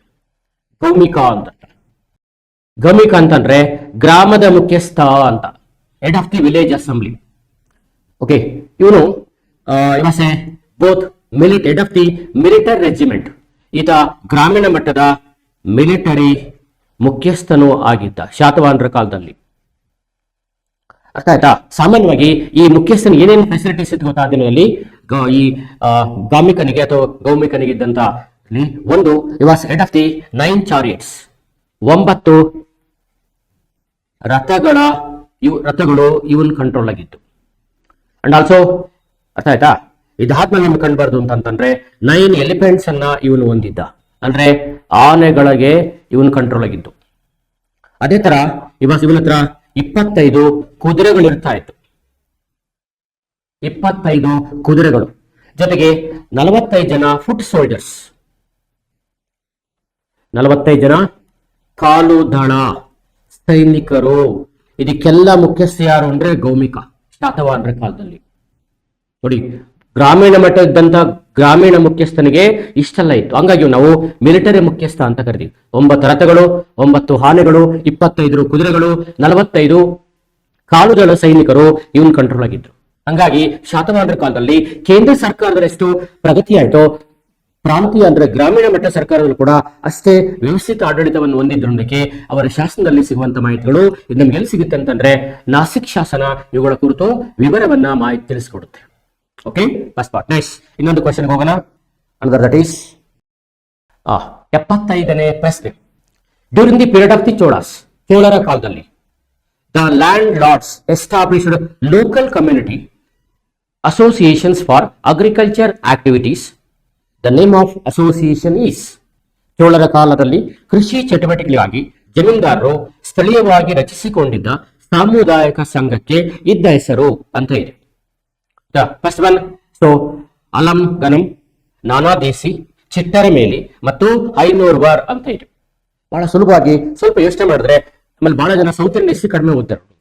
ಕೋಚಿಂಗ್ ಸೆಂಟರ್ ಅಷ್ಟೇ ಸೌತ್ ಇಂಡಿಯನ್ ಹಿಸ್ಟ್ರಿ ಬಗ್ಗೆ, ಚೋಳರ ಪಾಂಡ್ಯರ ಬಗ್ಗೆ ಕಡಿಮೆ ಮಾಹಿತಿ ಕೊಡ್ತಾರೆ. ಅದೇ ತರ ಸೊ ನಾರ್ತ್ ಇಂಡಿಯನ್ ಹಿಸ್ಟ್ರಿ ಕೂಡ ಕಡಿಮೆ ಮಾಹಿತಿ ಕೊಡ್ತಾರೆ. ಅವಾಗೇನಾಗುತ್ತೆ, ನಾವು ಫೋಕಸ್ ಮಾಡಿರಲ್ಲ. ಬಹುಶಃ KPSC ನಮ್ಮ ವೀಕ್ನೆಸ್ ಚೆನ್ನಾಗಿ ಗಮನಿಸಿದೆ ಅಂತ ಕಾಣುತ್ತೆ. ಅವರೇ ಮಾಡಿದ್ರೆ ನಾವೆಲ್ಲ ಮಾಡಿದ್ವಿ, ಕರ್ನಾಟಕ ಜಾಸ್ತಿ ಕೇಳ್ತಾರೆ ಅಂತ ನೋಡ್ಕೊಂಡಿದ್ವಿ ನಾವು. KPSC ಅಲ್ವಾ, ಇವೆಲ್ಲ ಕೇಳೋದಿಲ್ಲ, ಕಡಿಮೆ ಪ್ರಮಾಣ ಇರುತ್ತೆ ಅಂತ ಅಂದ್ಬಿಟ್ರೆ ನೋಡಿ, 2 ಪ್ರಶ್ನೆ ತಮಿಳುನಾಡು ಹಿಸ್ಟ್ರಿಗೆ ಸಂಬಂಧಪಟ್ಟಂತೆ 2 ಪ್ರಶ್ನೆ ಕೇಳಿದ್ದಾರೆ. ಇದು ಕೂಡ ತಮಿಳುನಾಡು ಹಿಸ್ಟ್ರಿ, ಇದು ಕೂಡ ತಮಿಳುನಾಡು ಹಿಸ್ಟ್ರಿ. ಹಾಗಾಗಿ ನಾವು ಬರೀ ಕರ್ನಾಟಕ ನೋಡ್ಕೊಂಡ್ರೆ ಸಾಲದು, ಪಕ್ಕದ ರಾಜ್ಯಗಳ ಆದಂತ ಬದಲಾವಣೆಗಳನ್ನು ನೋಡ್ಕೋಬೇಕು ಅಂತ ಈ ಪ್ರಶ್ನೆ ನಮ್ಮನ್ನ ಎಚ್ಚರಿಸುತ್ತೆ. ಮುಂದೆ ನೀವು ಪ್ರಿಪರೇಷನ್ ಮಾಡ್ಕೋಬೇಕಾದ್ರೂ ಕೂಡ ಯಾವ ರಾಜ್ಯವನ್ನು ಕೂಡ ನೆಗ್ಲೆಕ್ಟ್ ಮಾಡಂಗಿಲ್ಲ. ಅಕ್ಕಪಕ್ಕದ ರಾಜ್ಯಗಳ ಇತಿಹಾಸವನ್ನು ಕೂಡ ತಾವು ಸಂಕ್ಷಿಪ್ತ ಓದ್ಬೇಕು ಅನ್ನೋದು ಇದು ನಮಗೆ ತಿಳಿಸ್ಕೊಡುವಂಥದ್ದು. ಹೌದಲ್ಲ? ಎಸ್. ನೋಡಿ, ಈಗ ಚೆಕ್ ಮಾಡ್ತಾ ಹೋಗೋಣ. ಮೊದಲದು ಅಲಂ ಗನಂ ಅಂತ ಇದೆ. ಇದು name of A guild assembly, not for the landlords associations. Nana Desi, it also belongs to the guild, name of a guilds. ಇದು ಕೂಡ ವೃತ್ತಿ ಸಂಘದ ಹೆಸರು. ನೆಕ್ಸ್ಟ್ ಐನೂರ್ವರ್, ಇದು ಕೂಡ ನೇಮ್ ಆಫ್ ಎ ಗಿಲ್ಡ್. ಇದು ಅಯ್ಯವಳೆ ಐನೂರು ಅಂತ. ಅಯ್ಯವಳೆ ಐನೂರು ಅನ್ನೋದನ್ನ ಆಡು ಭಾಷೆಯಲ್ಲಿ ಅವರೇ ಮಾಡಿದರೆ ಐನೂರ್ವರ್ ಅಂತ ತಮಿಳು ಶಾಸನ ಕರೆದರೆ. ಬಾದಾಮಿ ಚಾಲುಕ್ಯರಲ್ಲಿದ್ದಂತಹ ಅಯ್ಯವಳೆ ಐನೂರು ಅನ್ನೋದನ್ನ ತಮಿಳು ಶಾಸನಗಳಲ್ಲಿ ಐನೂರ್ವರ್ ಅಂತ ಕರೆದರು. ಹಾಗಾಗಿ ಇದು ಕೂಡ ಗಿಲ್ಡ್ ಅಂಡರ್ಸ್ಟ್ಯಾಂಡಿಂಗ್. ಆದ್ರೆ ಯಾವುದು ಈ ಲ್ಯಾಂಡ್ ಲಾರ್ಡ್ಸ್ ಅಸೋಸಿಯೇಷನ್ ಅದು ಕೃಷಿಗೆ ಸಂಬಂಧಪಟ್ಟದಂತಂದ್ರೆ ದಟ್ ಇಸ್ ಕಾಲ್ಡ್ ಚಿಟ್ಟರ ಮೇಲಿ ಅಂತ. ಆಪ್ಷನ್ ಯಾವ್ದಕ್ಕೆ ಹೋಗ್ಬೇಕು? ಸೊ 75ಕ್ಕೆ ಸಿಗೆ ಹೋಗ್ಬೇಕು ನೀವು. ಅರ್ಥ ಆಯ್ತಾ? ಹೀಗಾಗಿ ಎಲ್ಲಿ ಬೇರೆ ಪ್ರಶ್ನೆ ಎಲ್ಲ ಕೇಳ್ತಾರೆ, ಅದನ್ನ ನೋಡ್ಕೊಂಡ್ರಿ. So one of the important portions of the stage. ಅರ್ಥ ಆಯ್ತಾ? ಕೆಲವು ಸಲ ಎಷ್ಟೋ ಪದಗಳನ್ನ ವಾಕ್ಯ ಮಾಡ್ಕೊಂಡ್ರಲ್ಲ ಪ್ರಶ್ನೆ ಕೇಳ್ತಾರೆ. ಹಾಗಾಗಿ ಫಾರ್ ಎಕ್ಸಾಂಪಲ್ ಇದಕ್ಕೆ ರಿಲೇಟೆಡ್ ಯಾವ್ದು ಅಂತಂದ್ರೆ ಚಿಟ್ರೆ ಮೇಲಿ ಅಂತಂದ್ರೆ ಇದಕ್ಕೆ ಸಂಬಂಧಪಟ್ಟದ ಇನ್ನೊಂದು ಪದ ಅಂತಂದ್ರೆ ದಟ್ ಈಸ್ ಕಾಲ್ಡ್ ಸೊ ನಟ್ಟರ್ ಅಂತ ಅರ್ಥ. ಇದಕ್ಕೆ ಸಂಬಂಧಪಟ್ಟಂತ ಇನ್ನೊಂದು ಪದ ಯಾವುದು? ನಟ್ಟರ್ ಅಂತ. ಚೋಳರ ಕಾಲಕ್ಕೆ ಸಂಬಂಧಪಟ್ಟಂತೆ ತಿಳಿಸ್ಕೊಡುತ್ತೆ. ನಟ್ಟರ್ ಅಂತಂದ್ರೆ ಲ್ಯಾಂಡ್ ಹೋಲ್ಡಿಂಗ್ ರೆಪ್ರೆಸೆಂಟೇಟಿವ್ಸ್. ಅರ್ಥ ಆಯ್ತಾ? ಇಲ್ಲಿ ಲ್ಯಾಂಡ್ ಅವರ ಅಸೋಸಿಯೇಷನ್ ಚಿಟ್ಟರ ಮೇಲೆ ಕಮ್ಯುನಿಟಿ ಅಂತ ಕರೆದ್ರೆ ಅರ್ಥ ಆಯ್ತಾ? ಅವರ ಹೋಲ್ಡಿಂಗ್ ರೆಪ್ರೆಸೆಂಟೇಷನ್ಸ್, ಅವರನ್ನ ಪ್ರತಿನಿಧಿಸುವಂತ ಒಂದು ಸಂಘಟನೆ ಅಂತಂದ್ರೆ ನಟ್ಟರ್ ಅಂತ ಅರ್ಥ. ಈ ನಟ್ಟರ್ ಎಲ್ಲಿರ್ತಿದ್ರು? ಓಕೆ, ಚಿತ್ತರ ಮೇಲೆ ಇರ್ತಾ ಇದ್ರು. ಹಂಗಾಗಿ ಇದು ಗೊತ್ತಿದ ತಕ್ಷಣ ನಿಮಗೆ ನಟ್ಟರ್ ಕೂಡ ಗೊತ್ತಿರ್ಬೇಕು. ಮುಂದೆ ಸರಿ ಕೇಳ್ಬೇಕಾದ್ರೆ ನಟ್ಟರ್ ಅಂತ ಕೇಳ್ಬೋದು, ಈ ಸರಿ ಚಿಟ್ಟರ ಮೇಲೆ ಅಂತ ಕೇಳಿದ್ದಾರೆ. ಹಾಗಾಗಿ ಅದನ್ನ ತಾವು ಗಮನಿಸ್ಕೊಂಡಿರ್ಬೇಕು. ಹಾಗಾಗಿ ಒಂದು administrative body of the so landholders. ಇದಿನದು ಯಾರ್ಯಾರು ಜಮೀನ್ದಾರರು ಅಂತ ಇದ್ರು ಚೋಳರ ಕಾಲದಲ್ಲಿ, ಇದು ಅವರ ಆಡಳಿತ ಘಟಕವಾಗಿತ್ತು. ಜಮೀನ್ದಾರರ ಆಡಳಿತ ಘಟಕವನ್ನ ನಟ್ಟರ್ ಅಂತ ಕರೀತಾರೆ. ಈ ನಟ್ಟರಿಗೆ ಸಂಬಂಧಪಟ್ಟದ್ದು ಯಾವುದು? ಚಿಟ್ಟರ ಮೇಲಿ ಅಂತ. ಇದು ಗ್ರಾಮೀಣ ಮಟ್ಟದಲ್ಲಿದ್ರೆ, ಇದು ನಗರ ಮಟ್ಟದಲ್ಲಿತ್ತು. ಹಂಗಾಗಿ ಓದ್ಕೋಬೇಕಾದ್ರೆ ನೀವು ಇದು ಗೊತ್ತಿರ್ಬೇಕು, ಇದು ಕೂಡ ನಿಮಗೆ ಗೊತ್ತಿರ್ಬೇಕು. ಆಯ್ತಲ್ಲ? So that's important things. Next ಈಗ 75ನೇ ಕ್ವಶನ್ಸ್ ಆಯ್ತು. ಈಗ ಮುಂದಿನ ಪ್ರಶ್ನೆಗೆ ನಾವು ಎಂಟ್ರಿ ಆಗೋಣ. ಮುಂದಿನ ಪ್ರಶ್ನೆ 76ನೇ ಪ್ರಶ್ನೆ. ಈಗ ನೋಡಿ, ಬುದ್ಧಿಸಂಗೆ ಒಂದು ಪ್ರಶ್ನೆ ಕೇಳಿದ್ರೆ, ಜೈನಿಸಂ ಬುದ್ಧಿಸಂ ಸಾಮಾನ್ಯವಾಗಿ ಪ್ರತಿ ವರ್ಷ ಒಂದೊಂದು ಪ್ರಶ್ನೆ ಇರುತ್ತೆ ಅನ್ನೋದಕ್ಕೆ ಬೆಸ್ಟ್ ಎಕ್ಸಾಂಪಲ್ ಈ ಸರಿ ಕೊಟ್ಟಿರುವಂತ ಸೊ ಬುದ್ಧಿಸಂ. ಇದು ಬಹಳ ಸುಲಭ ಆಗಿದೆ, ಎಲ್ಲರೂ ಕೂಡ ಸುಲಭವಾಗಿ ಆಯ್ಕೆ ಮಾಡಿದ್ದಾರೆ. Which Buddhist council were the two groups Buddhist one is Mahayana and Hinayana recognised ಅಂತ. ಯಾವ ಬೌದ್ಧ ಸಮ್ಮೇಳನದಲ್ಲಿ ಬೌದ್ಧರ ಗುಂಪುಗಳಿಗೆ ಮಹಾಯಾನ ಹೀನಯಾನ ಎಂದು ಮಾನ್ಯತೆ ದೊರಕಿತು ಅಂದ್ರೆ ಸುಲಭವಾಗಿ ಚೆಕ್ ಮಾಡ್ಕೊಳ್ತೀರಾ, ಅದು 4ನೇ ಬೌದ್ಧ ಸಮ್ಮೇಳನ. ಆದರೆ ಇದರ ಮೂಲ ಬೇರುಗಳು ಆರಂಭವಾಗಿದ್ದು 2ನೇ ಬೌದ್ಧ ಸಮ್ಮೇಳನದಲ್ಲಿ. ಓಕೆ, ಫಸ್ಟ್ ಬುದ್ಧಿಸ್ಟ್ ಕೌನ್ಸಿಲ್ ಹಿಡಿದು ಬುದ್ಧ ನಿಧನವಾದಂತ ಕೆಲವೇ ದಿನಗಳಲ್ಲಿ 483 ನಲ್ಲಿ BC ನಲ್ಲಿ ಜರುಗಿದ್ರೆ ಬುದ್ಧನಿಗೆ ಶ್ರದ್ಧಾಂಜಲಿಯನ್ನು ಅರ್ಪಿಸುವುದಕ್ಕೋಸ್ಕರ ನಡೆದಂತ ಸಮಾವೇಶ ಅಥವಾ ಬೌದ್ಧ ಸಮಾವೇಶ ಅಂತಂದ್ರೆ ಫಸ್ಟ್ ಬುದ್ಧಿಸ್ಟ್ ಕೌನ್ಸಿಲ್. ಓಕೆ, ಇಲ್ಲಿಂದ 100 ಲೆಸ್ ಮಾಡಿ 383 BC ನಲ್ಲಿ ನಡೆದಿದ್ದು 2ನೇ ಬೌದ್ಧ ಸಮ್ಮೇಳನ. ಈ ವೇಳೆಗಾಗಿ ಬೌದ್ಧರಲ್ಲಿ ಸೈದ್ಧಾಂತಿಕ ಗುಂಪುಗಳು ಕಂಡು ಬಂದವು. Okay, theological differences started among the Buddhist during the second Buddhist council. ಅರ್ಥ ಆಯ್ತಾ? ಆ ಸೈದ್ಧಾಂತಿಕ ಬಿಕ್ಕಟ್ಟುಗಳು ಅಂತಂದ್ರೆ ಒಂದು ಸ್ಥವಿರವಾದಿಗಳು ಅಂತಾದ್ರೆ, ಆಮೇಲೆ 2ನೇದು ಮಹಾಸಾಂಘಿಕಾಸ್ ಅಂತ ಅರ್ಥ. ಮಹಾಸಾಂಘಿಕಾಸ್ ಅಂತ ಇದು ಸ್ಟಾರ್ಟ್ ಆಗಿದ್ದೆ ನಮಗೆ 2ನೇ ಬೌದ್ಧ ಸಮ್ಮೇಳನದಲ್ಲಿ. ಆದ್ರೆ ಅಧಿಕೃತವಾಗಲ್ಲ, ಅನಧಿಕೃತವಾಗಿ. ಸೊ ಅವರವರೇ ಮಾತಿನಲ್ಲಿ ತಮ್ಮನ್ನ ಪ್ರತ್ಯೇಕ ಗುರುತಿಸಿಕೊಂಡ್ರು. ಸ್ಥವಿರವಾದಿಗಳು ಅಂದ್ರೆ ಇವರು ಟ್ರೆಡಿಷನಲಿಸ್ಟ್, ಇವರು ಲಿಬರಲ್ಸ್, ಇವರು ಉದಾರವಾದಿಗಳಾಗಿದ್ರೆ ಇವರು ಮೂಲ ಸಂಪ್ರದಾಯಕ್ಕೆ ಒಳಗೊಂಡಿದ್ದರು. ಓಕೆ, ಆದ್ರೆ 3ನೇ ಬೌದ್ಧ ಸಮ್ಮೇಳನ ಕ್ರಿಸ್ತಪೂರ್ವ 250 ಅವಧಿಯಲ್ಲಿ ಇದು ಕೂಡ ಜರಿತು. ಇದನ್ನು ಆರ್ಗನೈಸ್ ಮಾಡಿದ್ದವನೇ ಅಶೋಕ. ಇವರಿಬ್ಬರು ಕಾಕದ ಇಲ್ಲಿ ಮಹಾಸಾಂಘಿಕರು ಬರೆದು ಒಪ್ಕೊಂಡ್ರೆ ಸ್ಥವಿರವಾದಿಗಳು ಬರಕ್ ಒಪ್ಲಿಲ್ಲ. ಸಿಟ್ರಾಗ ಆದೇಶ ಮಾಡಿದ ಬರ್ತೀರಾ ಇಲ್ಲ ತಗೊಂಡ್ರೆ ಜೈಲಿ ಹಾಕ್ಲ ಅಂದ. ಆಗ ಬಲವಂತ ಇಬ್ಬರು ತಗೊಂಡ್ರೆ ಜೈಲಿ ಹಾಕಿದ ಅಶೋಕ. ಆಗ ಆಟೋಮೆಟಿಕ್ ಆಗಿ ಅವ್ರು ಬಂದ್ರು. ಹಂಗಾಗಿ ನಾವು ಯುನೈಟೆಡ್ ಬುದ್ಧಿಸ್ಟ್ ಅಸೆಂಬ್ಲಿ ಅಂತ ಕರಿತೀವಿ. ಯುನೈಟೆಡ್ ಬುದ್ಧಿಸ್ಟ್ ಅಸೆಂಬ್ಲಿ, ಒಗ್ಗೂಡಿದ ಬೌದ್ಧ ಮಹಾಸಭೆ ಅಂತಂದ್ರೆ ಅಶೋಕನ ಕಾಲದಲ್ಲಿ ನಡೆದಂತ ಬೌದ್ಧ ಮಹಾಸಭೆ. ಇನ್ನ ಕೊನೆಯ ಬೌದ್ಧ ಸಭೆ ಇದು, it was held around 100 CE. ಇದನ್ನ ಆರ್ಗನೈಸ್ ಮಾಡಿದ್ದನು 2ನೇ ಅಶೋಕ ಅಂತ ಖ್ಯಾತಿಯನ್ನು ಪಡ್ಕೊಂಡಿದ್ದಂತ ಕಾನಿಷ್ಕನ ಕಾಲದಲ್ಲಿ ಬೌದ್ಧ ಸಮಾವೇಶ ಜರುಗಿತು. ಇಲ್ಲಿ Kanishka supported the new thinkers in the Buddhism ಅಥವಾ ಇವನ new Buddhist policy. New Buddhist policy of Kanishka, ಕಾನಿಷ್ಕನ ನೂತನ ಬೌದ್ಧ ನೀತಿ. ಕಾನಿಷ್ಕನ ನೂತನ ಬೌದ್ಧ ನೀತಿ. ಈ ಸಮಾವೇಶದಲ್ಲಿ ಬೌದ್ಧರು ಅಧಿಕೃತವಾಗಿ ವಿಂಗಡಣೆ ಆಗುವುದಕ್ಕೆ ಅಥವಾ ಅಧಿಕೃತವಾಗಿ ಪ್ರತ್ಯೇಕವಾಗಿ ಗುಂಪುಗಳು ಗುರುತಿಸಿಕೊಳ್ಳೋದಕ್ಕೆ ಕಾರಣ ಆದವನೇ ಕಾನಿಷ್ಕ. ಸೊ ಹಾಗಾಗಿ ಅವನ ಮೂಲ ಕಾರಣ ಅಂದ್ರೆ ಹೊಸ ಬೌದ್ಧರಿಗೆ ಯಾರು ಹೊಸ ಚಿಂತನೆಗೆ ಮಾನ್ಯತೆಯನ್ನು ಕೊಡ್ತಾರೋ ಅವರಿಗೆ ಅವನು ಮಾನ್ಯತೆ ಕೊಟ್ಟ. ಹಾಗೇನಾಯ್ತು? ಸೊ ಈ 4ನೇ ಬೌದ್ಧ ಸಮಾವೇಶ ಇಂತ ಇದಕ್ಕೆ ಸಾಕ್ಷಿ ಆಯ್ತು. ಬಹುಶಃ ಎಲ್ಲ ಬುಕ್ಸ್ ತಾವಿರುತ್ತೆ, ಇದನ್ನ ಓದಿರ್ತೀರಾ. ಸೊ ಇದು ನಿಮ್ಗೆ 76ನೇ ಪ್ರಶ್ನೆಗೆ ಸಂಬಂಧಪಟ್ಟಂತ ಮಾಹಿತಿ. Okay fine. ಈಗ ಮುಂದಿನ ಪ್ರಶ್ನೆಗೆ ಹೋಗೋಣ. ಬನ್ನಿ ಹೋಗೋಣ, ನೆಕ್ಸ್ಟ್ ಹೋಗೋಣ. ನೆಕ್ಸ್ಟ್ 77ನೇ ಪ್ರಶ್ನೆಯನ್ನು ಕುರಿತು ನಾವೀಗ ಚೆಕ್ ಮಾಡ್ತಾ ಹೋಗೋಣ. Consider the following statements regarding the Ashoka's inscriptions. ಪ್ರತಿ ವರ್ಷ ನೀವು ಯಾವ ಎಕ್ಸಾಮ್ ನೋಡಿ ಅಶೋಕನ ಬಗ್ಗೆ, ಶಾಸನದ ಬಗ್ಗೆ ಒಂದು ಪ್ರಶ್ನೆ ಇದ್ದೇ ಇರುತ್ತೆ ನೋಡಿ. ಸರಿ, ಪ್ರಶ್ನೆ ಕೇಳಿದರೆ ಮುಖ್ಯವಾಗಿ ಅಶೋಕನ ಶಾಸನಗಳಿಗೆ ಸಂಬಂಧಪಟ್ಟಂತ ಬಗ್ಗೆ ಗೊತ್ತಿರುವಂತಹ ಮಾಹಿತಿಗಳು ಬಹಳ ಎಲ್ಲ ಓದಿರ್ತೀರಾ. ಅದು ಇನ್ನೊಂದಷ್ಟು ಪರ್ಫೆಕ್ಷನ್ ಮಾಡ್ಕೋಬೇಕಷ್ಟೇ. ನೋಡಿ ಇಲ್ಲಿ ಫಸ್ಟ್ ಮೊದಲನೇ ಪ್ರಶ್ನೆ, rock addict third refers to the officers going on tour every 5 years to instruct people in Dhamma ಅಂತ ಇದೆ. 3ನೇ ಶಿಲಾಶಾಸನವು ಧಮ್ಮದ ಬಗ್ಗೆ ಜನರಿಗೆ ಬೋಧನೆ ನೀಡಲು ಪ್ರತಿ 5 ವರ್ಷಗಳಿಗೊಮ್ಮೆ ಪ್ರಚಾರದ ಮೇಲೆ ಹೋಗುವ ಅಧಿಕಾರಿಗಳನ್ನು ಉಲ್ಲೇಖಿಸುತ್ತದೆ ಅಂತ ಇದೆ. ಅಂದರ್ಥ ಅವನು ಹೇಳ್ದ, ಯಾರ್ಯಾರು ಟಾಪ್ ಲೆವೆಲ್ ಆಫೀಸರ್ಸ್ ಇದ್ದಾರೆ 5 ವರ್ಷಕ್ಕೆ ಒಮ್ಮೆ ಕಡ್ಡಾಯವಾಗಿ ಧಾರ್ಮಿಕ ಪ್ರವಾಸ ಮಾಡಬೇಕು ಅಂತ ಹೇಳ್ದ ಅಂತ ಈ ಶಾಸನ ತಿಳಿಸುತ್ತೆ ಅಂತ. ಅಂದ್ರೆ ಕಂಪಲ್ಸರಿ ರಿಲಿಜಿಯಸ್ ಟೂರ್, ಕಡ್ಡಾಯ ಧಾರ್ಮಿಕ ಪ್ರಚಾರ ಅಥವಾ ಪ್ರವಾಸ, ಕಡ್ಡಾಯ ಧಾರ್ಮಿಕ ಪ್ರವಾಸ, ಕಂಪಲ್ಸರಿ ರಿಲಿಜಿಯಸ್ ಟೂರ್ ಅಂತ ಈ ಶಾಸನ ಹೇಳುತ್ತಾ ನೋಡ್ಕೊಂಡಿರ್ಬೇಕು. ಓಕೆ, ಟೂರ್ ಎವ್ರಿ 5 years ಅಂತ ಇದು ಸ್ಪಷ್ಟಪಡಿಸುತ್ತೆ ಅಂತ ಆಯ್ತಾ. ಹೇಳಿಕೆ ಸರಿನಾ ತಪ್ಪ ಅಂತ ನೋಡ್ಬೇಕು, ಸರಿಯಾದ ಹೇಳಿಕೆ. ಓಕೆ, ನೆಕ್ಸ್ಟ್ ಇನ್ನೊಂದು ಸ್ಪಷ್ಟಪಡಿಸುತ್ತೆ, Rummindei inscription mentions that the village Lumbini will get tax concession. Rummindei ಶಾಸನ ತಿಳಿಸುವಂತೆ ಲುಂಬಿನಿ ಗ್ರಾಮದ ಜನರು ತೆರಿಗೆ ವಿನಾಯಿತಿಯನ್ನ ಪಡೆದರು. ಇದು ಸರಿಯಾದಂತ ಹೇಳಿಕೆ.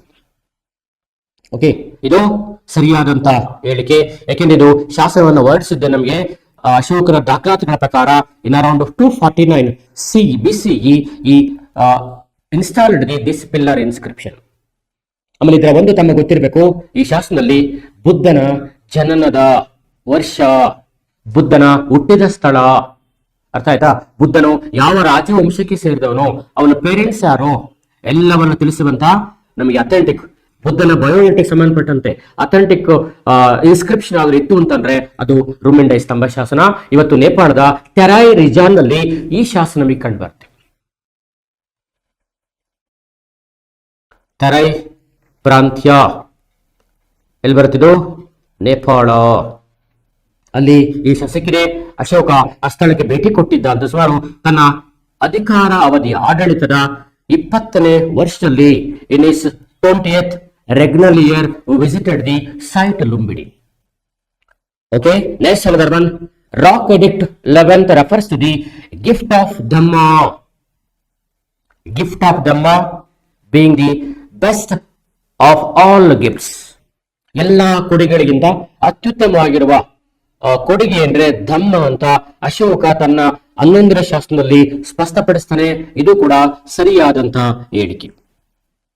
ಹಾಗಾಗಿ ಮೂರೂ ಕೂಡ ಹೇಳಿಕೆಗಳು ಸರಿಯಾದಕ್ಕೋಸ್ಕರ ನೀವು ಆಲ್ ಆಫ್ ದಿ ಅಬೋವ್ ಅಂತ ಹಾಕ್ಬೇಕು ನೋಡಿ. ಇದು ಕೂಡ ಇದರಲ್ಲಿ ಒಂದು ಮಾತ್ರ ಪಿಲ್ಲರ್ ಅಡಿಕ್ಟ್, ಇನ್ನು ಮಿಕ್ಕಿದೆಲ್ಲ ಮೇಜರ್ ರಾಕ್ ಅಡಿಕ್ಟ್. ಇದು ಮೇಜರ್ ರಾಕ್ ಅಡಿಕ್ಟ್, ಇದು ಕೂಡ ಮೇಜರ್ ರಾಕ್ ಅಡಿಕ್ಟ್, ಮಧ್ಯದ ಮಾತ್ರ ಪಿಲ್ಲರ್ ಅಡಿಕ್ಟ್. ಇದೊಂದು ಸ್ತಂಭ ಶಾಸನ, ಎರಡು ಕೂಡ ಪ್ರಧಾನ ಬಂಡೆಗಲ್ಲು ಶಾಸನಗಳು. ಅರ್ಥ ಆಯ್ತಾ? ಓಕೆ, ಸೊ ಈ ತರದನ್ನ ನೀವು ಆಯ್ಕೆ ಮಾಡ್ಕೊಳ್ಳಿ.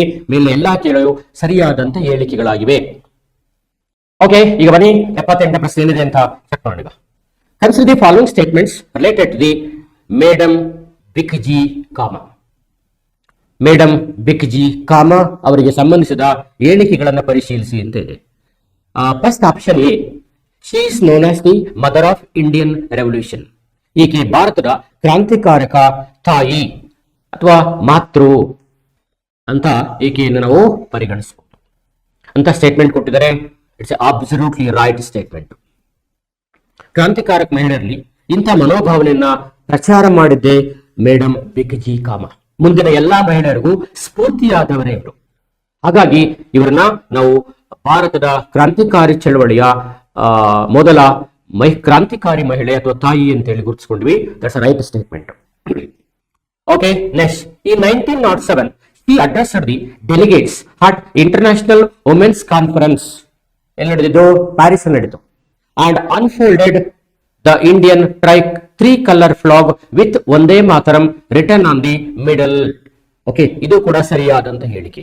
1907ರಲ್ಲಿ ಈಕೆ ಅಂತಾರಾಷ್ಟ್ರೀಯ ಮಹಿಳಾ ಸಮ್ಮೇಳನದಲ್ಲಿ ಪ್ರತಿನಿಧಿಗಳನ್ನು ಉದ್ದೇಶಿಸಿ ಭಾಷಣ ಮಾಡಿದರು. ಈ ಸಮ್ಮೇಳನ ಎಲ್ಲಿ ನಡೆದಿದ್ದು? ಮುಖ್ಯವಾಗಿ ಪ್ಯಾರಿಸ್ ನಲ್ಲಿ ಈ ಸಮ್ಮೇಳನ ನಡೀತಿದ್ದು. ಫ್ರಾನ್ಸ್ನ ಹಾಗಾಗಿ ಇದು ಪ್ಯಾರಿಸ್ ಮಹಿಳಾ ಸಮಾವೇಶ ಅಂತ ಕೂಡ ಕರೀತಾರೆ. ಸರಿ. ಮತ್ತು ಮಧ್ಯದಲ್ಲಿ ಒಂದೇ ಮಾತರಂ ಎಂದು ಬರೆದಿರುವ ಭಾರತದ ತ್ರಿವರ್ಣ ಧ್ವಜವನ್ನು ಆರಿಸಿದರು. ಸರಿಯಾದಂತ ಸ್ಟೇಟ್ಮೆಂಟ್.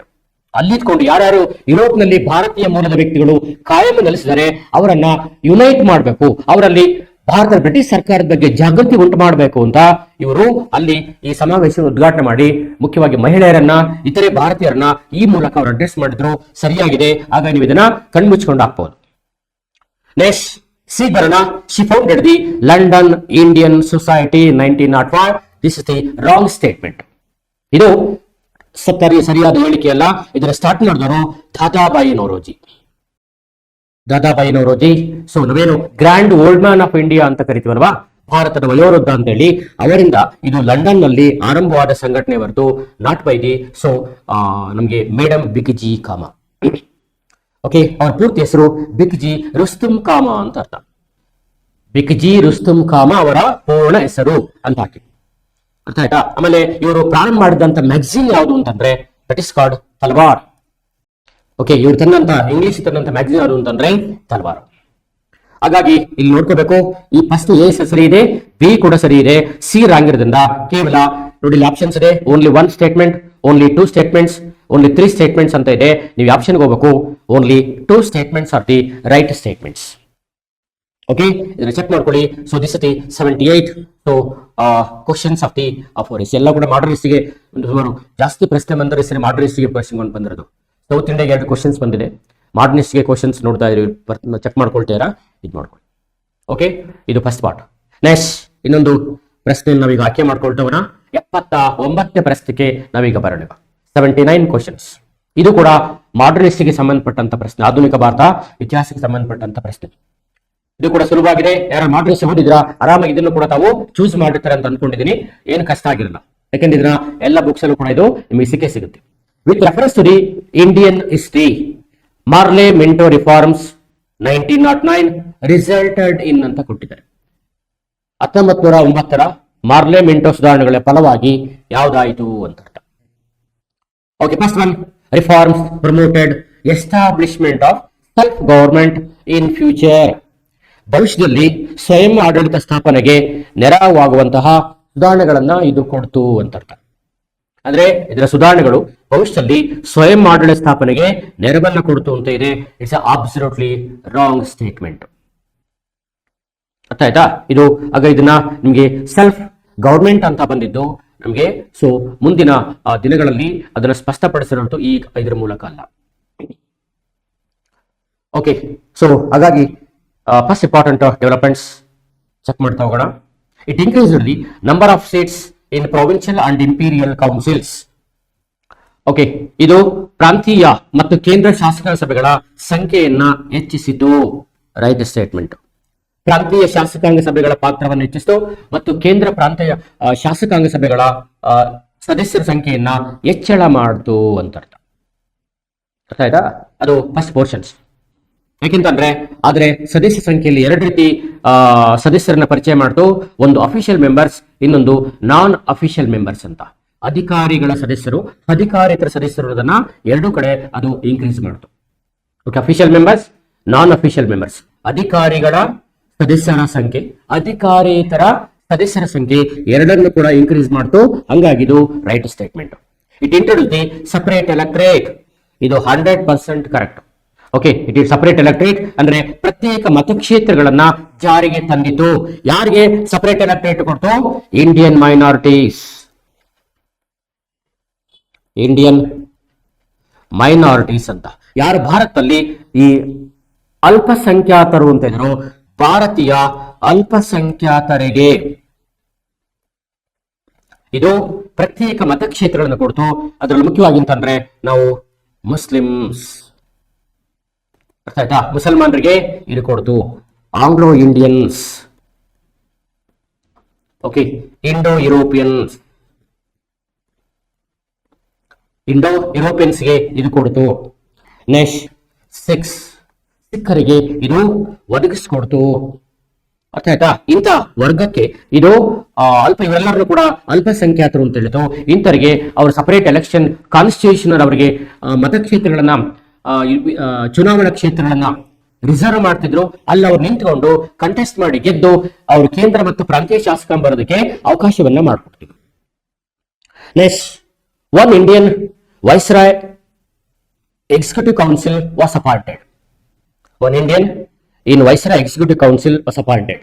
ವೈಸ್ರಾಯ್ನ ಕಾರ್ಯನಿರ್ವಾಹಕ ಮಂಡಳಿಗೆ ಒಬ್ಬ ಭಾರತೀಯರನ್ನು ನೇಮಕಾತಿ ಮಾಡಿತು. ಸರಿನಾ ತಪ್ಪ ಅಂತ ಗೊತ್ತಿರಬೇಕು. ಇದು ಕೂಡ ರೈಟ್ ಸ್ಟೇಟ್ಮೆಂಟ್. ಓಕೆ, ಮೊದಲ ಬಾರಿಗೆ ಭಾರತೀಯ ಸದಸ್ಯರೊಬ್ಬ ವೈಸ್ರಾಯ್ನ ಕಾರ್ಯಕಾರಿ ಸಮಿತಿಗೆ ಆಯ್ಕೆಯಾಗಿದ್ದೆ ಈ ಒಂದು ಕಾಯ್ದೆ ಮೂಲಕ. ಹಾಗಾಗಿ ಇದು ನೋಡ್ಕೊಡಿ, 3 ಕೂಡ ಫಸ್ಟ್ BCD ಅಂದ್ರೆ 3 ಸ್ಟೇಟ್ಮೆಂಟ್ ರೈಟ್ ಇರೋದ್ರಿಂದ ನೀವು better go to the option C. Okay, ಇದು ನಿಮಗೆ ಮಿಂಟೋ ಮಾರ್ಲೆ ಕಾಯ್ದೆಗೆ ಸಂಬಂಧಪಟ್ಟಂತೆ ಅಂಶಗಳು. ಈ ಮೂಲಕ ಬ್ರಿಟಿಷರು ಒಡೆದು ಆಳುವ ನೀತಿಯನ್ನ ಪರಿಚಯಿಸಿದ್ರು. ಒಂದ್ ಕಡೆ ಬೆಣ್ಣೆ, ಇನ್ನೊಂದ್ ಕಡೆ ಸುಣ್ಣ. ಹಾಗಾಗಿ ಯಾವ ಕಾಯ್ದೆ? ಡಿವೈಡ್ ಅಂಡ್ ರೂಲ್ ಪಾಲಿಸಿಯನ್ನ ಭಾರತದಲ್ಲಿ ವಿಭಜಿಸಿ ಅಥವಾ ಒಡೆದು ಆಳು ನೀತಿಯನ್ನ ಯಾವುದು ಕಾಯ್ದೆ ತಂತು ಅಂತ ಪ್ರಶ್ನೆ ಕೇಳಿದ್ರೆ ನೀವು ಅದು 1909ರ ಮಿಂಟೋ ಮಾರ್ಲೆ ಕಾಯ್ದೆ. ಮಿಂಟೋ ಭಾರತದ ವೈಸರಾಗಿದ್ದರೆ ಮಾರ್ಲೆ ಭಾರತದ ರಾಜ್ಯ ಕಾರ್ಯದರ್ಶಿ ಅಥವಾ ವ್ಯವಹಾರಗಳ ಕಾರ್ಯದರ್ಶಿಯಾಗಿದ್ದ ನಲ್ಲಿ ಜಾರಿಯಾದಂತ ಕಾಯ್ದೆ ಅಂತ ನಾವು ಮಾತನಾಡ್ತೀವಿ. Okay, so this the thing. Next another one, question number 80. Yes, select the incorrect statement about the Lahore resolution ಅಂತ ಇದೆ. ಲಾಹೋರ್ ನಿರ್ಣಯಕ್ಕೆ ಸಂಬಂಧಿಸಿದ ತಪ್ಪಾದ ಹೇಳಿಕೆಗಳನ್ನ ಆಯ್ಕೆ ಮಾಡಿ. ಯಾವ ಸ್ಟೇಟ್ಮೆಂಟ್ ತಪ್ಪಾಗಿದೆ ಅನ್ನೋದನ್ನ ನೋಡಿ ನೀವು ಚೂಸ್ ಮಾಡಬೇಕು. ಇದು one of the interesting topic ಇದು. ನೆಕ್ಸ್ಟ್, ಲಾಹೋರ್ ಸೆಷನ್ ಜರುಗಿದ್ದು ಯಾವಾಗ? ಇದು ಜರುಗಿದ್ದು ಇನ್ ಅರೌಂಡ್ ನೋಡಿ 22nd ಇಂದ up to the 24th March 1940 ನಲ್ಲಿ ಈ ಸಮಾವೇಶ ಇವತ್ತು ಪಾಕಿಸ್ತಾನದ ಲಾಹೋರ್ನಲ್ಲಿ ಜರುಗಿತು. ಈ ಏನ್ ರೆಸಲ್ಯೂಷನ್ಸ್ ಇದೆ ಇದನ್ನ ಹಿಸ್ಟಾರಿಕ್ ರೆಸಲ್ಯೂಷನ್ಸ್ ಅಂತ ಕರೀತಾರೆ. ಹಿಸ್ಟಾರಿಕ್ ರೆಸಲ್ಯೂಷನ್ಸ್, ಐತಿಹಾಸಿಕ ನಿರ್ಣಯಗಳು.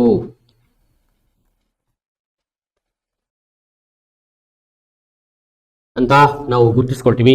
ಇದನ್ನ ನಾವು ಇತಿಹಾಸದಲ್ಲಿ ಗತಿ ನಿರ್ಧಾರಕ, ವೆರಿ ಇಂಪಾರ್ಟೆಂಟ್ ಡಿಸಿಷನ್ ಅಂತ ಅರ್ಥ, ಆರ್ ಟರ್ನಿಂಗ್ ಪಾಯಿಂಟ್ ಅಂತ ಅರ್ಥ.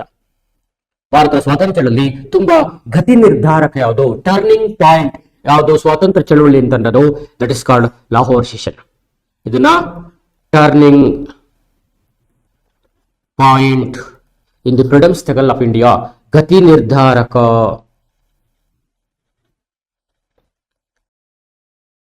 ಅಂತ ಇದನ್ನ ಪರಿಗಣಿಸ್ತೀವಿ. ಓಕೆ, ಈಗ ಇದನ್ನ ಕುರಿತು ನಾವು ಮಾತನಾಡ್ತಾ ಹೋಗೋಣ. ಎಸ್, ನೋಡಿ ಈಗ ಸಂಬಂಧಪಟ್ಟ ಚೆಕ್ ಮಾಡ್ತಾ ಹೋಗೋಣ. It was adapted by the all India Muslim League in the month of the March. ಈಗ ಬರ್ದಿದ್ದೀನಿ ರೈಟ್ ಸ್ಟೇಟ್ಮೆಂಟ್.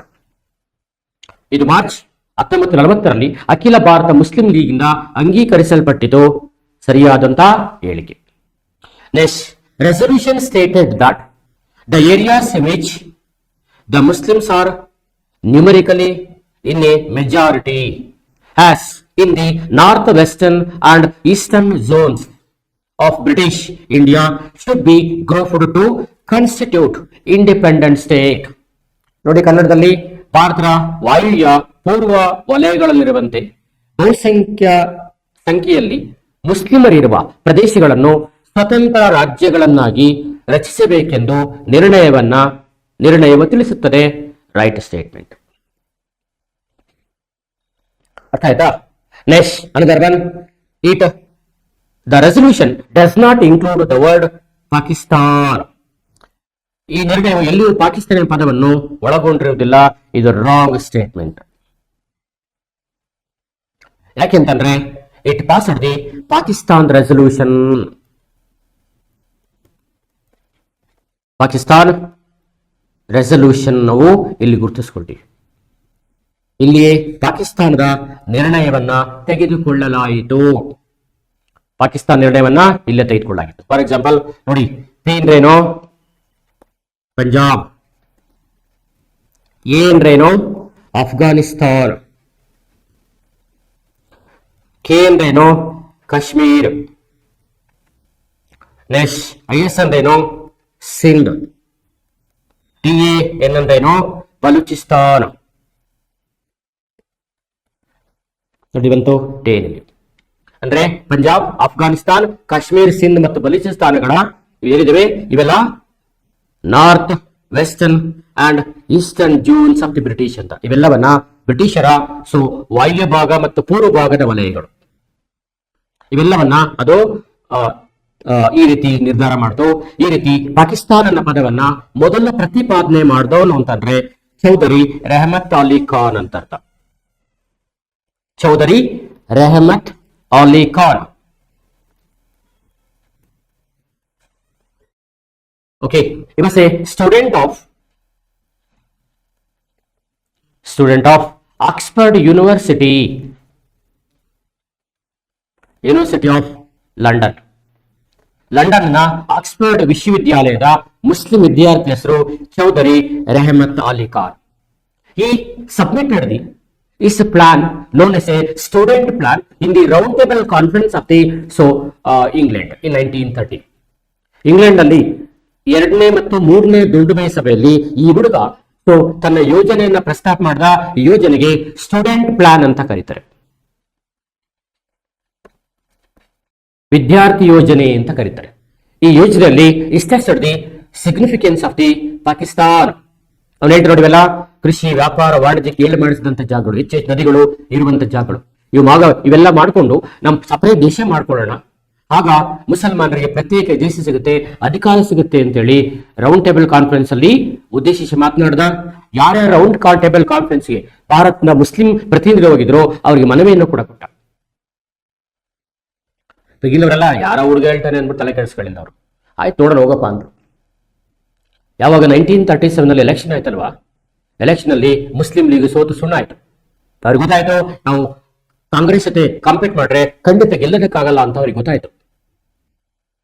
ಆಗ ಅವ್ರೇನ್ ಮಾಡಿದ್ರು ಅಂತಂದ್ರೆ, ಸೊ ಪ್ರತ್ಯೇಕ ದೇಶ ಮಾಡ್ಕೊಂಡ್ರೆ ಮಾತ್ರ ಮುಸ್ಲಿಮರಿಗೆ ಅಧಿಕಾರ ಸಿಗುತ್ತೆ ಎನ್ನುವ ನಿರ್ಣಯಕ್ಕೆ ಬಂದು ಸೊ ಮಾರ್ಚ್ ತಿಂಗಳು 1940 ನಲ್ಲಿ ಲಾಹೋರ್ನಲ್ಲಿ ಪಾಕಿಸ್ತಾನದ ಘೋಷಣೆಯನ್ನ ನಿರ್ಧಾರ ಮಾಡೇ ಬಿಟ್ರು.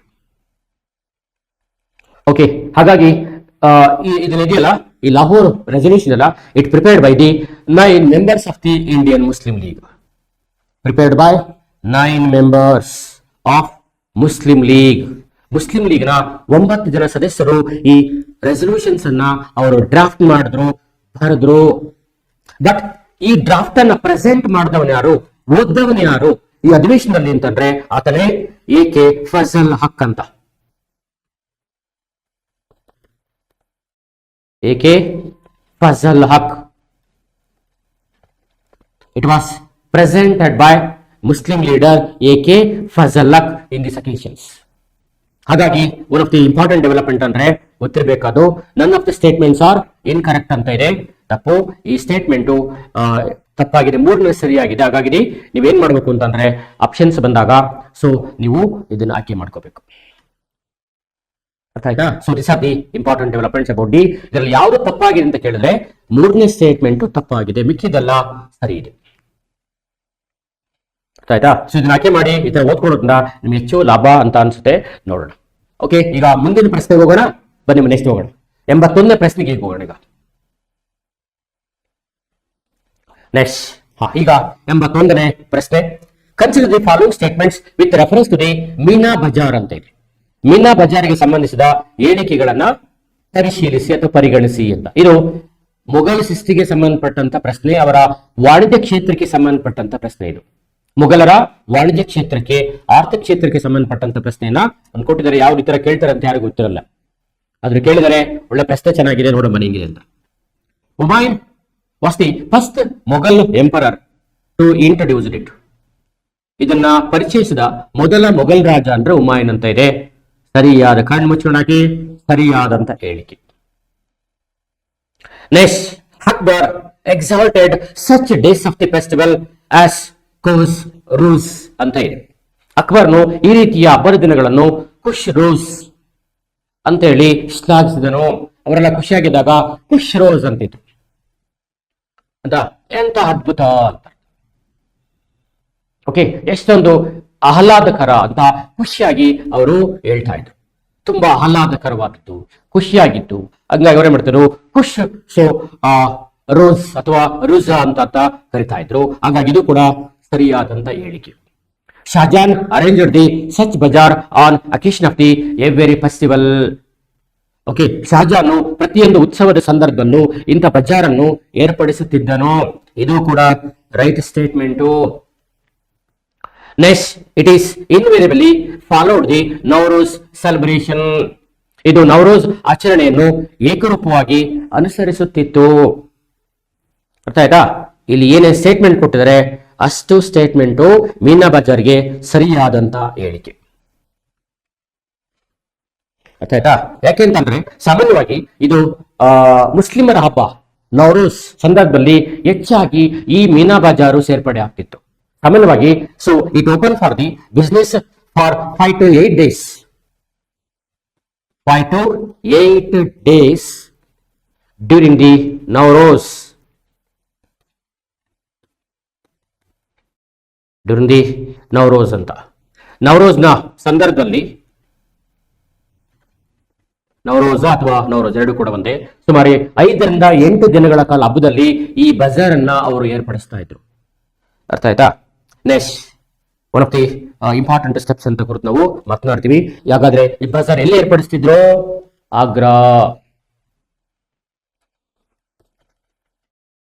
ಆಗ್ರಾದಲ್ಲಿ ಇಂಥ ಮೀನಾ ಬಜಾರ್ಗಳು ಹೆಚ್ಚಿದ್ರು. ಅದನ್ನ ಬಿಟ್ರೆ ಡೆಲ್ಲಿ, ಆಗ್ರಾ ಮತ್ತು ಡೆಲ್ಲಿಯಲ್ಲಿ ಇಂಥ ಮೀನಾ ಬಜಾರ್ಗಳು ಆ ದಿನಗಳಲ್ಲಿ ಹೆಚ್ಚು ಇಂಥ ಹಬ್ಬದ ಸಂದರ್ಭದಲ್ಲಿ ಏರ್ಪಡಿಸ್ತಾ ಇದ್ರು. ಒಳ್ಳೆ ಬಿಸ್ನೆಸ್ ಆಗ್ತಿತ್ತು. ಅಲ್ಲಿಗೆ ಮೊಘಲ್ ಸರ್ಕಾರದ ಆಡಳಿತಾತ್ಮಕ ಕ್ರಮಗಳಿಗೂ ಸಪೋರ್ಟ್ ಮಾಡ್ತಾ ಇತ್ತು, ಧಾರ್ಮಿಕ ಕ್ರಮಗಳಿಗೂ ಸಪೋರ್ಟ್ ಮಾಡ್ತಾ ಇತ್ತು, ವಾಣಿಜ್ಯಾತ್ಮಕ ಬೆಳವಣಿಗೆಗೂ ಕೂಡ ಇದು ಕಾರಣವಾಗಿತ್ತು. ಹಂಗಾಗಿ ಈ ಪ್ರಶ್ನೆ ಸರಿ ಇದೆ. So all the statements are right statement ಅಂತ ಕುರಿತು ನಾವು ಮಾತನಾಡ್ತೀವಿ. ಓಕೆ, ಹೆಚ್ಚಾಗಿ ಹಬ್ಬ ಆಗ್ತಿದೆ ನವರೋಜ್ನ ಸಂದರ್ಭದಲ್ಲಿ. ಪ್ರಾರಂಭ ಮಾಡಿದ್ದು ಹುಮಾಯೂನ್, ಜನಪ್ರಿಯಗೊಳಿಸಿದ್ದು ಅಕ್ಬರ್, ಶಾಜಾನ್ ಕಾಲದಲ್ಲಿ ಇದು ತುಂಬಾ ಜನಪ್ರಿಯವಾಗಿತ್ತು. ಓಕೆ, ಸೊ ಇದು ನಿಮ್ಮ 81ನೇ ಪ್ರಶ್ನೆ ಅಂತ ನಾವು ಪರಿಗಣಿಸಿವಿ. ಎಸ್, ಈಗ ಇನ್ನೊಂದು ಪ್ರಶ್ನೆಗೆ ಹೋಗೋಣ. 82ನೇ ಪ್ರಶ್ನೆಗೆ ಹೋಗೋಣ ಬನ್ನಿ. Next, which of the statements are correct related to Shivaji ಅಂತ ಪ್ರಶ್ನೆ ಕೇಳಿದ್ದಾರೆ. Which of the statements are correct in relation to the Shivaji? ಶಿವಾಜಿಗೆ ಸಂಬಂಧಪಟ್ಟಂತ ಯಾವ ಹೇಳಿಕೆ ಸರಿ ಇದೆ ಅಂತ ಪ್ರಶ್ನೆ ಕೇಳಿದರೆ ಅದನ್ನು ಚೆಕ್ ಮಾಡ್ಕೋಬೇಕು. Dadaji Konddev was the guardian of Shivaji. Dadaji ಕೊಂಡದೇವನು ಶಿವಾಜಿಯ ಪೋಷಕನಾಗಿದ್ದನು. ರೈಟ್, ಆಗ್ತಾ ಇರಿ, ತಲೆ ಕೆಡಿಸ್ಕೋಬೇಡಿ, ಎಲ್ಲ ಬುಕ್ಸ್ ಅಲ್ಲಿ ಸಿಗುತ್ತದೆ. Shivaji conquered the Javali in 1656, 1556ರಲ್ಲಿ ಜಾವಳಿ ವಶಪಡಿಸಿಕೊಂಡನು. ಎಸ್, ಇದು ಕೂಡ right statement. Shivaji conquered the Javali from the Maloji Bhonsle ಅಂತ ಇದೆ, ಆದ್ರೆ ಕ್ಯಾಪ್ಚರ್ ಮಾಡ್ಕೊಂಡ ಅವನು ಮಲ್ಲೋಜಿ ಬೋನ್ಸ್ಲೆ ಅಲ್ಲ, ಇವನು ರಾಂಗು. ಹಾಗಾದ್ರೆ ಯಾರಿಂದ ವಶಪಡಿಸಿಕೊಂಡಂತಂದ್ರೆ ಚಂದ್ರರಾವ್ ಮೋರೆ.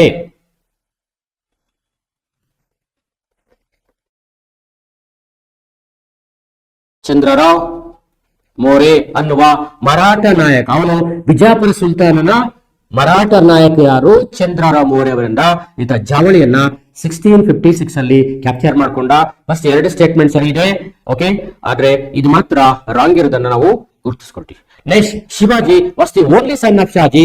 ಇದ್ರ ಬಗ್ಗೆ ಅಸ್ಪಷ್ಟವಾಗಿದೆ, ಸ್ಪಷ್ಟತೆ ಇಲ್ಲ. ಯಾಕೆಂತಂದ್ರೆ ಶಿವಾಜಿ ತಂದೆ ಶಾಜೆಗೆ ಆತನಿಗೆ 4 ಜನ ಪತ್ನಿಯರು, ಅದರಲ್ಲಿ ಶಿವಾಜಿ ಅಮ್ಮ ಮೊದಲನೇರು. ಹೆಂಗಿದ್ಮೇಲೆ ಇನ್ 3 ಜನಕ್ಕೆ ಇರ್ಲೇಬೇಕಲ್ವಾ? ಹಂಗಾಗಿ ಓನ್ಲಿ 1 ಸನ್ ಅಂತ ಹೆಂಗಾಗುತ್ತೆ? ಆಗಲ್ಲ. ಪುಸ್ತಕ ಬರೀಬೇಕಾದ್ರು ಶಿವಾಜಿ ಬಗ್ಗೆ ಬರ್ತಾರೆ, ಶಾಜಿಯ ಬೇರೆ ಬೇರೆ ಮಕ್ಕಳ ಬಗ್ಗೆ ಬರ್ತಿಲ್ಲ. ಹಂಗಿದ್ರೆ 3 ಮದುವೆ 4 ಜನ ಮದುವೆ ಮಾಡ್ಕೊಂಡಿದ್ದ ಅಂದ್ರೆ ಅಟ್ಲೀಸ್ಟ್ ಒಬ್ಬರಿಗೆ ಇಬ್ಬರು ಇರ್ಬೇಕಲ್ವಾ? ಮತ್ತೆ ಒಬ್ಬರೇ ಸಲ ಅಂತ ಹೇಳಕ್ಕಾಗುತ್ತೆ? ಅದಕ್ಕೋಸ್ಕರ ಇದು ರಾಂಗ್. ಹಾಗಾಗಿ ಮೊದಲ 2 ಹೇಳಿಕೆಗಳು ಸರಿಯಾದ ಹೇಳಿಕೆಗಳು. ನೆಕ್ಸ್ಟ್, ಈಗ ಹೋಗೋಣ ಮುಂದಿನ ಪ್ರಶ್ನೆಗೆ ಹೋಗೋಣ ಬನ್ನಿ. Next one, consider the following statement about the Indian statutory commission ಅಂತ ಕೇಳಿದ್ದಾರೆ. ಭಾರತೀಯ ಶಾಸನಬದ್ಧ ಆಯೋಗಕ್ಕೆ ಸಂಬಂಧಿಸಿದ ಈ ಹೇಳಿಕೆಗಳನ್ನು ಪರಿಶೀಲಿಸಿ ಅಂತ ಇದೆ. ಓಕೆ, ನೋಡೋಣ, ಪರಿಶೀಲಿಸೋಣ ಏನ್ ಕೊಟ್ಟಿದ್ದಾರೆ ಅಂತ ಅರ್ಥ. ಕಮಿಷನ್ ವಾಸ್ ಅಪಾಯಿಂಟೆಡ್ ಇನ್ 1927, ಅದರಲ್ಲೂ November 1927, to review the government act of 1919 and propose constitution reforms in India. ಹಾಗಾದ್ರೆ ಇಂಡಿಯನ್ ಸ್ಟ್ಯಾಚ್ಯೂಟರಿ ಕಮಿಷನ್ ಯಾರು? ಸೈಮನ್ ಕಮಿಷನ್ಗೆ ಸಂಬಂಧಪಟ್ಟಂತ ಪ್ರಶ್ನೆ ಇದು. ನಿಮಗೆ ಸೈಮನ್ ಕಮಿಷನ್ ಅಂತ ಕೇಳಿದ, ಭಾರತೀಯ ಶಾಸನಾತ್ಮಕ ಆಯೋಗ ಅಂತ ಕೇಳಿದ್ದಾರೆ. ಅದಕ್ಕೆ ಇನ್ನೊಂದು ಹೆಸರು ವೈಟ್ ಕಮಿಷನ್, ಬಿಳಿಯರ ಆಯೋಗ ಅಂದ್ರೂ ಕೂಡ ಒಂದೇ, ಸೈಮನ್ ಆಯೋಗ ಅಂದ್ರೂ ಒಂದೇ, ಭಾರತೀಯ ಶಾಸನಬದ್ಧ ಆಯೋಗ ಅಂದ್ರೂ ಕೂಡ ಒಂದೇ, ಎಲ್ಲ ಒಂದೇ. ಇದು ಅಪಾಯಿಂಟ್ ಆಗಿದ್ದು 1927 ನವೆಂಬರ್ ನಲ್ಲಿ. ಅರ್ಥ ಆಯ್ತಾ? ಏನಕ್ಕೆ ಅಪಾಯಿಂಟ್ ಆಯ್ತು? ಈಗಾಗಲೇ ಇತ್ತಲ್ಲ ಮಾಂಟೆಗೋ ಚೆಮಿಸ್ಫರ್ಡ್ ಕಾಯ್ದೆ. ಆ ಮಾಂಟೆಗೋ ಚೆಮಿಸ್ಫರ್ಡ್ ಕಾಯ್ದೆಯ ಲೋಪದೋಷಗಳನ್ನ ಸರಿ ಮಾಡೋದು, ಆ ಮೂಲಕ ಕಾನ್ಸ್ಟಿಟ್ಯೂಷನ್ ರಿಫಾರ್ಮ್ಸ್ ಅನ್ನ ಸಂವಿಧಾನ ಸುಧಾರಣೆ ಮಾಡೋದು ಇದರ ಉದ್ದೇಶವಾಗಿತ್ತು. ಸೊ ರೈಟ್ ಸ್ಟೇಟ್ಮೆಂಟ್ ಸರಿ ಆಯ್ತಾ? Next, commission included only 1 Indian member which sparked widespread protest across the country. ಈ ಆಯೋಗದಲ್ಲಿ ಕೇವಲ ಒಬ್ಬ ಭಾರತ ಸದಸ್ಯರನ್ನು ಒಳಗೊಂಡಿದ್ದರಿಂದ ದೇಶಾದ್ಯಂತ ಪ್ರತಿಭಟನೆ ಕಿಚ್ಚು ಹಚ್ಚಿಸುವಂತ ಕೊಟ್ಟಿದ್ದಾರೆ. ಇದು ರಾಂಗ್. ಒಬ್ರು ಇರ್ಲಿಲ್ಲ, 7 ಜನ ಮೆಂಬರ್ಸ್ ಇದ್ರು. ಆ 7 ಜನ ಮೆಂಬರ್ಸ್ ಕೂಡ English peoples. No 1 Indian members in this squad. ಯಾರು ಕೂಡ ಒಬ್ರು ಕೂಡ ಇರಲಿಲ್ಲ, ಅಷ್ಟು ಜನ ಬ್ರಿಟಿಷರು. ಹಂಗಾಗಿ ಸೊ ಈ ಸ್ಟೇಟ್ಮೆಂಟ್ ರಾಂಗ್ ಇದೆ, ಅದನ್ನ ಚೆಕ್ ಮಾಡ್ಕೊಳ್ಳಿ. The outcome of the constitution and round table conference was the government of India act of 1935. ಈ ಆಯೋಗ ದುಂಡು ಮೇಜಿನ ಸಮ್ಮೇಳನಗಳ ಫಲಶ್ರುತಿ 1935 ಭಾರತ ಸರ್ಕಾರ ಕಾಯ್ದೆ ಅಂತ ಕೊಟ್ಟಿದ್ರು. ಈ ಸೈಮನ್ ಆಯೋಗ ಏನು ವರದಿ ಕೊಡ್ತೋ ಈ ವರದಿಯನ್ನ ಮುಂದೆ British parliament round table conference ಅಲ್ಲಿ ಇಟ್ಟು ಚರ್ಚೆ ಮಾಡಿ ಅದನ್ನ 1935 ಕಾಯ್ದೆ ರೂಪದಲ್ಲಿ ಜಾರಿಗೊಳಿಸಿದ್ರು. ಹಾಗಾಗಿ ಇದು ಕೂಡ ಸರಿಯಾದಂತಹ ಹೇಳಿಕೆ. ಅಲ್ಲಿ ಈ ರಿಪೋರ್ಟ್ ಅನ್ನು ಚರ್ಚೆ ಆಯಿತು. ಚರ್ಚೆಯಾಗಿ it implemented as a Indian government act of 1935. ಹೀಗಾಗಿ ಇದು ರೌಂಡ್ ಟೇಬಲ್ ಕಾನ್ಫರೆನ್ಸ್ ನ ಫಲಶ್ರುತಿ ಅಂತ ಹೇಳ್ಬೋದು. ಸರಿ ಇದು. Next, government of India act 1935 introduce the dyarchy in the province. ಇದು ರಾಂಗ್ ಸ್ಟೇಟ್ಮೆಂಟ್. 1935 ಈ ಡೈಯಾರ್ಕಿ ಸಿಸ್ಟಮ್ ಅನ್ನ ಎಲ್ಲಿ ಜಾರಿಗೊಳಿಸಿತು? ಕೇಂದ್ರದಲ್ಲಿ, in central government, not in provincial government. ಅರ್ಥ ಆಯ್ತಾ? ಪ್ರಾಂತದಲ್ಲಿ ಜಾರಿ ಮಾಡಿದ್ದು 1919 ಆಕ್ಟ್. ಈ ಆಕ್ಟ್ ಕೇಂದ್ರ ಸರ್ಕಾರದಲ್ಲಿ ಡೈಯಾರಿಕೆಯನ್ನ, ಪ್ರಾಂತದಲ್ಲಿ ಡೈಯಾರಿಕೆಯನ್ನ ತೆಗೆದಾಕ್ತು, ಅದನ್ನ ಕೇಂದ್ರ ಸರ್ಕಾರದಲ್ಲಿ ಮರುಪರಿಚಯ ಮಾಡಿತು. ಅರ್ಥ ಆಯ್ತಾ? ಹಾಗಾಗಿ ಇದು one of the important act ಅಂತ ಕುರಿತು ನಾವಿಲ್ಲಿ ಮಾತನಾಡ್ತೀವಿ. ಫೈನ್. ಹಾಗಾಗಿ ನೋಡಿ, ಫಸ್ಟ್ ಎ ಸರಿ ಇದೆ, ಬಿ ರಾಂಗ್ ಇದೆ, ಸಿ ಸರಿ ಇದೆ, ಡಿ ರಾಂಗ್ ಇದೆ. 4ರಲ್ಲಿ 2 ರಾಂಗು, 2 ರೈಟ್. ನಂಗೆ ಯಾವ್ದು ಹಾಕ್ಬೇಕು ನಾವೀಗ? ಎ ಸರಿ ಇದೆ, ಸಿನು ಕೂಡ ಸರಿ ಇದೆ. ಹಾಗಾಗಿ ಎ ಮತ್ತು ಸಿ ಹಾಕಿ. ಓಕೆ, ಇದು ನಿಮ್ಮ ಇದಕ್ಕೆ 83ನೇ ಪ್ರಶ್ನೆಗೆ ಸಂಬಂಧಪಟ್ಟಂತ ಪ್ರಮುಖವಾದಂತಹ ಅಂಶ. ನೆಕ್ಸ್ಟ್ ಇನ್ನೊಂದು ಪ್ರಶ್ನೆ ಹೋಗೋಣ, ಬನ್ನಿ ಹೋಗೋಣ. ಈಗ 84ನೇ ಪ್ರಶ್ನೆಗೆ ಬಂದಿದ್ದೀವಿ. ಎಸ್, ಇದು ಕೂಡ ನೋಡಿ, ಬಹಳಷ್ಟು ಪ್ರಶ್ನೆ ಎಲ್ಲ ಮಾಡರ್ನಿಸ್ಟ್ ಜಾಸ್ತಿ ಕೇಳಿಸ್ತಾರೆ. ಏನೋ ಒಂದ್ಸರಿ ಮಾಡರ್ನಿಸ್ಟ್ ಕೇಳಿಬಿಡ್ತಾರೆ, ಒಂದ್ಸರಿ ಏನ್ಸೆಂಟ್ ಮಿಡ್ವೆಲ್ಗೆ ಹೋಗ್ಬಿಡ್ತಾರೆ. ಈ ಸರಿ ಮಾಡರ್ನಿಸ್ಟ್ ಬಗ್ಗೆ ಜಾಸ್ತಿ ಕೇಳಿದ್ದಾರೆ. ನೋಡೋಣ. National movement in the princely state of Mysuru has been divided under the following periods in a book called Political Economy of Indirect Rule, Mysore, 1881 to 1971 ಅಂತ ಇದೆ. Political economic history of rural indirect rule in Mysuru ಅಂತ ಇದೆ. ಈ ಗ್ರಂಥದಲ್ಲಿ ಮೈಸೂರು ದೇಶೀಯ ರಾಜರ ರಾಷ್ಟ್ರೀಯ ಚಳವಳಿಯನ್ನು ಈ ಕೆಳಗಿನಂತೆ ವಿಂಗಡಿಸಲಾಗಿದೆ ಅಂತ ಪ್ರಶ್ನೆ ಇದೆ. ಅರ್ಥ ಆಯ್ತಾ? ಎಸ್, ಈಗ ಅದನ್ನ ಚೆಕ್ ಮಾಡ್ತಾ ಹೋಗೋಣ. ಫಸ್ಟ್ ಒನ್, ಯಾವ ತರ ಡಿವೈಡ್ ಮಾಡಿರೋ ಅಂತ. Mobilisation of the without organisation 1885 to 1920, elite mobilisation 1920 to 1937, mass mobilisation 1937 to 1947 ಅಂತ ಮೈಸೂರು ಸಂಸ್ಥಾನದಲ್ಲಿ ಗುರುತಿಸಿದ್ದಾರೆ. ಓಕೆ, ಇದು ಅವ್ರ ಪ್ರಕಾರ ಸರಿಯಾಗಿದೆ. ಓಕೆ, ಈ ಸ್ಟೇಟ್ಮೆಂಟ್ ಯಾರಿಗೆ ಸಂಬಂಧಪಟ್ಟಿದಂತಂದ್ರೆ ಆತನೇ ಮುಖ್ಯವಾಗಿ ಬಿಜೋರ್ನ್ ಹ್ಯಾಟ್ನಿ ಅಂತ. ಬಿಜೋರ್ ಹಟ್ಟಿ ಈ ಪುಸ್ತಕ ಬರೆದದ್ದು ಅವನೇ. Political economic of indirect rule of Mysore ಅಂತ. ಓಕೆ, ಇವನ ಈ ಪುಸ್ತಕವನ್ನು ಬರೆದಾನೆ. ಇವಸೆ ಕಂಟೆಂಪರರಿ ಆಫ್, ಈತ ನಾಲ್ವಡಿ ಕೃಷ್ಣರಾಜ ಒಡೆಯರ ಕಾಲದ ಸಮಕಾಲೀನ ಮೈಸೂರಿನ ಬ್ರಿಟಿಷ್ ಇತಿಹಾಸಕಾರ. Contemporary of Krishnaraja Wodeyar fourth of modern Mysore. ನಾಲ್ವಡಿ ಕೃಷ್ಣರಾಜ ಒಡೆಯರ್ ಇದ್ರಲ್ಲ, ಅವ್ರ ಕಾಲದಲ್ಲಿ ಬದುಕಿದ್ದಂತ ಖ್ಯಾತ ಬ್ರಿಟಿಷ್ ಇತಿಹಾಸಕಾರ, ಮೈಸೂರಿಗಿದ್ದವನು, ಆತನೇ ಬಿಜೋರ್ನ್ ಹ್ಯಾಟ್ನಿ ಅಂತ ಅರ್ಥ. ಹಂಗಾಗಿ ಇದು ಸರಿ ಇದೆ, ಅದನ್ನ ನೀವು ಚೆಕ್ ಮಾಡ್ಕೊಳ್ಳಿ. ನೆಕ್ಸ್ಟ್ ಇನ್ನೊಂದು ಪ್ರಶ್ನೆ. ಈಗ 84 ಕಂಪ್ಲೀಟ್ ಆಯ್ತು, 85 ಬರ್ತಾ ಇದೀವಿ. ಅದೇನಿದೆ ನೋಡೋಣ ಬನ್ನಿ. ಇದು ನಗರ ದಂಗೆಗೆ ಸಂಬಂಧಪಟ್ಟಂತೆ ಪ್ರಶ್ನೆ. ಇದು Nagar revolt was due to the partly system of renting out large tracts of land to the highest bidders, a practice which led to the great oppression and discontent anta ಇದೆ. Above statement reflects on the nature of Nagara revolt of 1831, to whom this statement belongs anta ಇದೆ. ಗರಿಷ್ಠ ಗುತ್ತಿಗೆದಾರರಿಗೆ ದೊಡ್ಡ ಪ್ರಮಾಣದ ಭೂಮಿಯನ್ನು ಹೆಚ್ಚಿನ ಮೊತ್ತಕ್ಕೆ ಗೇಣಿ ನೀಡಿದ ಪರಿಣಾಮವಾಗಿ ರೈತರಲ್ಲಿ ಅಸಹನೆ ಹೆಚ್ಚಾಗಿ ದಂಗೆ ಉಂಟಾಯಿತು ಅಂತ ಕೊಟ್ಟಿದ್ದಾರೆ. ಈ ಮೇಲಿನ ಹೇಳಿಕೆ 1831 ನಗರ ದಂಗೆ ಸ್ವರೂಪವನ್ನು ಬಿಂಬಿಸುತ್ತದೆ. ಇದು ಯಾರ ಹೇಳಿಕೆಯಾಗಿದೆ ಅಂತ ಗೊತ್ತಿರಬೇಕು. ಸ್ವಲ್ಪ ಇದು ಕಾಂಟ್ರವರ್ಷಿಯಲ್, ಯಾಕೆಂದ್ರೆ ಎಲ್ಲ ಬುಕ್ಸ್ ಅಲ್ಲೂ ಈ ತರದ್ದು ಕೊಟ್ಟರೆ ತುಂಬಾ ಕಡಿಮೆ. ಕೆಲವು ಬುಕ್ಸ್ ಅಲ್ಲಿ ಬರದೇ ಇಲ್ಲ, ಕೆಲವು ಬುಕ್ಸ್ ಅಂತೂ ಬರದೇ ಇಲ್ಲ, ಕೆಲವು ಬುಕ್ಸ್ ಅಲ್ಲಿ ಮಾತ್ರ ಅದನ್ನು ಫೋಕಸ್ ಮಾಡಿದ್ದಾರೆ. ಹಾಗಾಗಿ ನೀವು ಇದನ್ನ ಚೆಕ್ ಮಾಡ್ಕೋಬೇಕು. ಓಕೆ, ಈ ಸ್ಟೇಟ್ಮೆಂಟ್ಗೆ ಸಮಯ ಇದು ಯಾವ್ದು ಬೇಸ್ ಮೇಲೆ ಆಗಿತ್ತಂದ್ರೆ ನೋಡಿ, ಇದು ಮಾರ್ಕ್ ಹಬ್ಬನ್ನ ಕಾಲದಲ್ಲಿ ಈ ವರದಿ, ಈ ನಗರ ದಂಗೆಯನ್ನು ಕುರಿತು ವರದಿ ಬ್ರಿಟಿಷ್ ಸರ್ಕಾರಕ್ಕೆ ಸಲ್ಲಿತು. ಅವನ ಹೆಸರು ಜನರಲ್ ಹ್ಯಾಕರ್ ಅಂತ.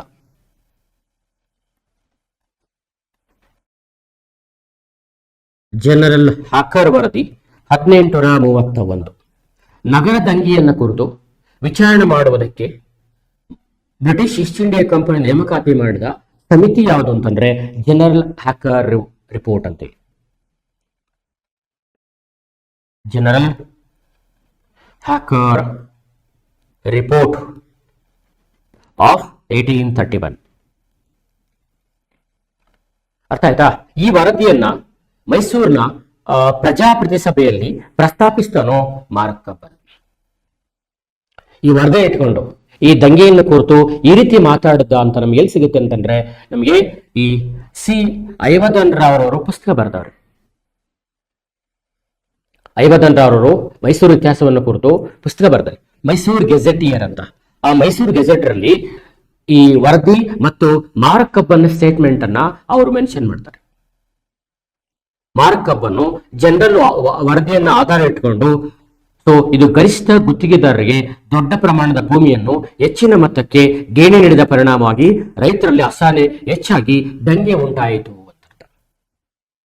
ಅರ್ಥ ಆಯ್ತಾ? ಹಾಗಾದ್ರೆ ಆ ಹೆಚ್ಚಿನ ಮೊತ್ತದ ಗೇಣಿ ಯಾವುದೋ? ದಟ್ ವಾಸ್ ಕಾಲ್ಡ್ ಸಿರ್ತಿ ಸಿಸ್ಟಮ್, ಸಿರ್ತಿ ಪದ್ಧತಿ ಅಂತ ಅರ್ಥ, ಅಥವಾ ಷರತ್ತು ಸಿಸ್ಟಮ್ ಅಂತ ಅರ್ಥ. ಇದನ್ನ ಸಿರ್ತಿ ಪದ್ಧತಿ, ಇದನ್ನ ಕೊಡಿ, ಸಿರ್ತಿ ಪದ್ಧತಿ ಅಥವಾ ಷರತ್ ಪದ್ಧತಿ ಅಂತ ಕರೀತಾರೆ. ಈ ಪದ್ಧತಿಯಲ್ಲಿ ರಾಜರೇ ಮಾಡಿರು ಅಂತಂದ್ರೆ ಮೈಸೂರಿನ ಮುಮ್ಮಡಿ ಕೃಷ್ಣರಾಜ ಒಡೆಯರು ತೆರಿಗೆ ವಸೂಲಾತಿ ಹಕ್ಕನ್ನ ಲೋಕಲ್ ಲ್ಯಾಂಡ್ ಆರ್ಡ್ಸ್ ಕೊಟ್ರು, ಸ್ಥಳೀಯ ಜಮೀನ್ದಾರಿ ಕೊಟ್ರು. ಗವರ್ಮೆಂಟ್ ರೆವಿನ್ಯೂ ಆಫೀಸರ್ಸ್ ಆದ್ರೆ ಜನ ಟ್ಯಾಕ್ಸ್ ಕೊಡಕ್ಕೆ ನಿಧಾನ ಕೊಡ್ತೇವೆ ಅಂತ ಲೀಸ್ನೆಸ್ ಹೊರಟೆ ಅಂದ್ರೆ ಅವ್ರಿಗೆ ಇದು ಬರೋದಿಲ್ಲ. ಖಾಸಗಿಯವರು ವಹಿಸಿದ್ರೆ ಬೇಗ ವಸೂಲಿ ಮಾಡ್ತಾರೆ ಅಂತ ಏನು ಟ್ಯಾಕ್ಸ್ ಬರ್ಬೇಕಾಯ್ತು ಮೈಸೂರು ಸಂಸ್ಥಾನಕ್ಕೆ, ಆ ಟ್ಯಾಕ್ಸ್ ಅನ್ನ ಖಾಸಗಿಯ ಜಮೀನ್ದಾರಿ ಕೊಟ್ಟರು. ಇದು actually agreement between the local private money lenders versus the Maharaja of Mysore to collected the land revenue from the Nagar divisions. ಅವತ್ತು ನಗರ ಅಂದ್ರೆ ಇವತ್ತಿನ ಚಿತ್ರದುರ್ಗ, ಶಿವಮೊಗ್ಗ ಜಿಲ್ಲಾ ವ್ಯಾಪ್ತಿಯಲ್ಲಿ ಬರುವಂತಹ ಪ್ರಮುಖ ಪ್ರದೇಶ. ಇದು ಮುಮ್ಮಡಿ ಕೃಷ್ಣರಾಜ ಒಡೆಯರ ಕಾಲದ ಪ್ರಧಾನ ರೈತ ದಂಗೆ. ಇದು it was very popular peasant revolt during the Krishnaraja Wodeyar third. ಇವತ್ತಿನ ಶಿವಮೊಗ್ಗ ಡಿಸ್ಟಿಕ್. ಈ ದಂಗೆಯ ಪ್ರಮುಖ ನಾಯಕರು ಬೂದಿ ಬಸಪ್ಪ ನಾಯಕ,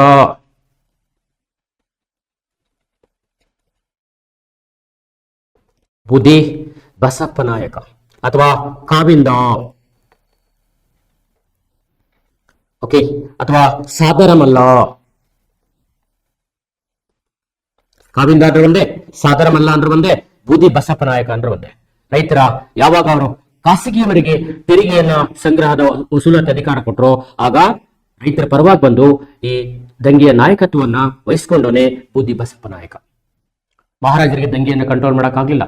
ಮೈಸೂರಿನಲ್ಲಿ ಸೈನ್ಯ ಇತ್ತು, ಆ ಸೈನ್ಯದ ಸಹಾಯದಿಂದ ಇವರು ಈ ದಂಗೆಯನ್ನು ಕಂಟ್ರೋಲ್ ಮಾಡಿದರು. ಈ ದಂಗೆಯನ್ನು ಕಂಟ್ರೋಲ್ ಮಾಡಿದಂತಹ ಬ್ರಿಟಿಷ್ ಅಧಿಕಾರಿ ಅಂತಂದ್ರೆ ಆತನೇ ಕರ್ನಲ್ ರೋಚ್ಫೋರ್ಡ್.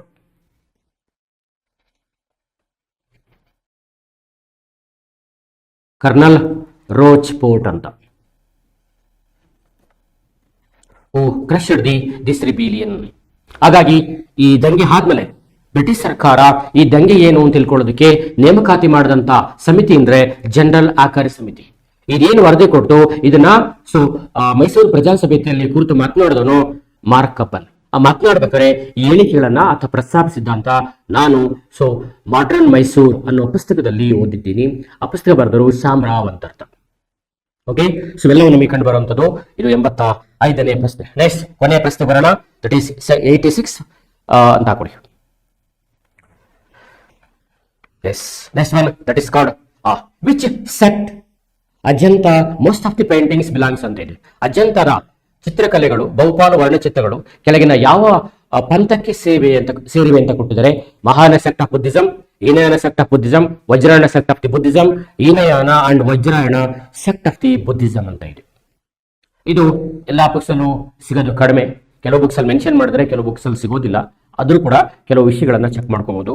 ನಮಗೆ ಅಜಂತ ಪೇಂಟಿಂಗ್ಸ್ ಅಂತಂದ್ರೆ it based on Jataka tales of the Buddhism. Based on Jataka tales of Buddhism. ಬೌದ್ಧ ಧರ್ಮದ ಜಾತಕ ಕಥೆಗಳ ಜಾತಕತೆಗಳನ್ನ ಈ ಅಜಂತಾದ ಗುಹೆಗಳಲ್ಲಿ ವರ್ಣಚಿತ್ರದಲ್ಲಿ ನಾವು ಕಾಣ್ತೀವಿ. ಜಾತಕತೆಗಳು ಅಂದ್ರೆ ಬುದ್ಧ ಇಂದಿನ ಜನ್ಮ ವೃತ್ತಾಂತಗಳು ಅಂತ ಅರ್ಥ. ಬುದ್ಧನ ಜನ್ಮ ವೃತ್ತಾಂತಗಳು. ಬುದ್ಧ ಆಗೋದಕ್ಕಿಂತ ಮೊದಲು ಬುದ್ಧ ಏನಾಗಿದ್ದ ಅಂತ ಅರ್ಥ. ಇದ್ರ ಪ್ರಕಾರ ಬುದ್ಧ 499 ಬಾರಿ ಬೇರೆ ಬೇರೆ ಜನ್ಮದಲ್ಲಿ ಜನಿಸಿದ್ದ. ಹಾಗೆಲ್ಲ previous berths of the lord Buddha.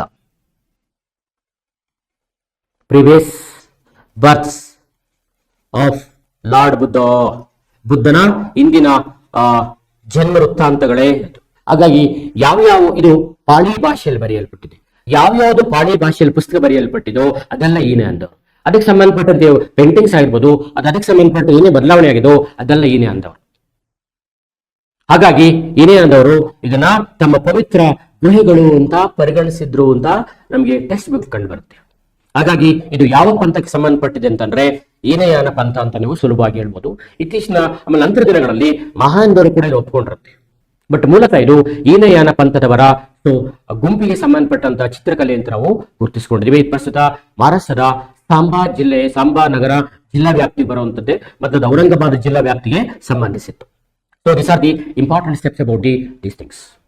ಆಯ್ತಾ, ಇದನ್ನ ಚೆಕ್ ಮಾಡ್ಕೊಳ್ಳಿ. ಸೊ ಇವಿಷ್ಟು ನಿಮ್ಮ ಪ್ರಶ್ನೆಗೆ ಸಂಬಂಧಪಟ್ಟಂತ ಒಂದಷ್ಟು ಸಂಕ್ಷಿಪ್ತ ಮಾಹಿತಿಗಳನ್ನ ಕೊಟ್ಟಿದ್ದೀನಿ. ಬಹುಶಃ ನಮಗೆ ಇದು ಸಹಾಯ ಆಗ್ಬೋದು ಅಂತ ಅನ್ಸುತ್ತೆ. ಸೊ ಮತ್ತೆ ಮುಂದಿನ ಇನ್ನೊಂದು ಪ್ರಶ್ನೆ ಪತ್ರಿಕೆಯನ್ನು ಮುಂದೆ ಇಡ್ತೀನಿ. ಅಲ್ಲಿವರೆಗೂ ನಮಸ್ಕಾರ. Thank you very much. ಬಹುಶಃ ತಮ್ಮ ಅನಿಸಿಕೆಗಳಿಂದ ಇದ್ರೆ ತಾವು ನಮ್ಮ ಸಂಸ್ಥೆಗೆ ಕಳಿಸ್ಕೊಡ್ಬೋದು. Thank you very much.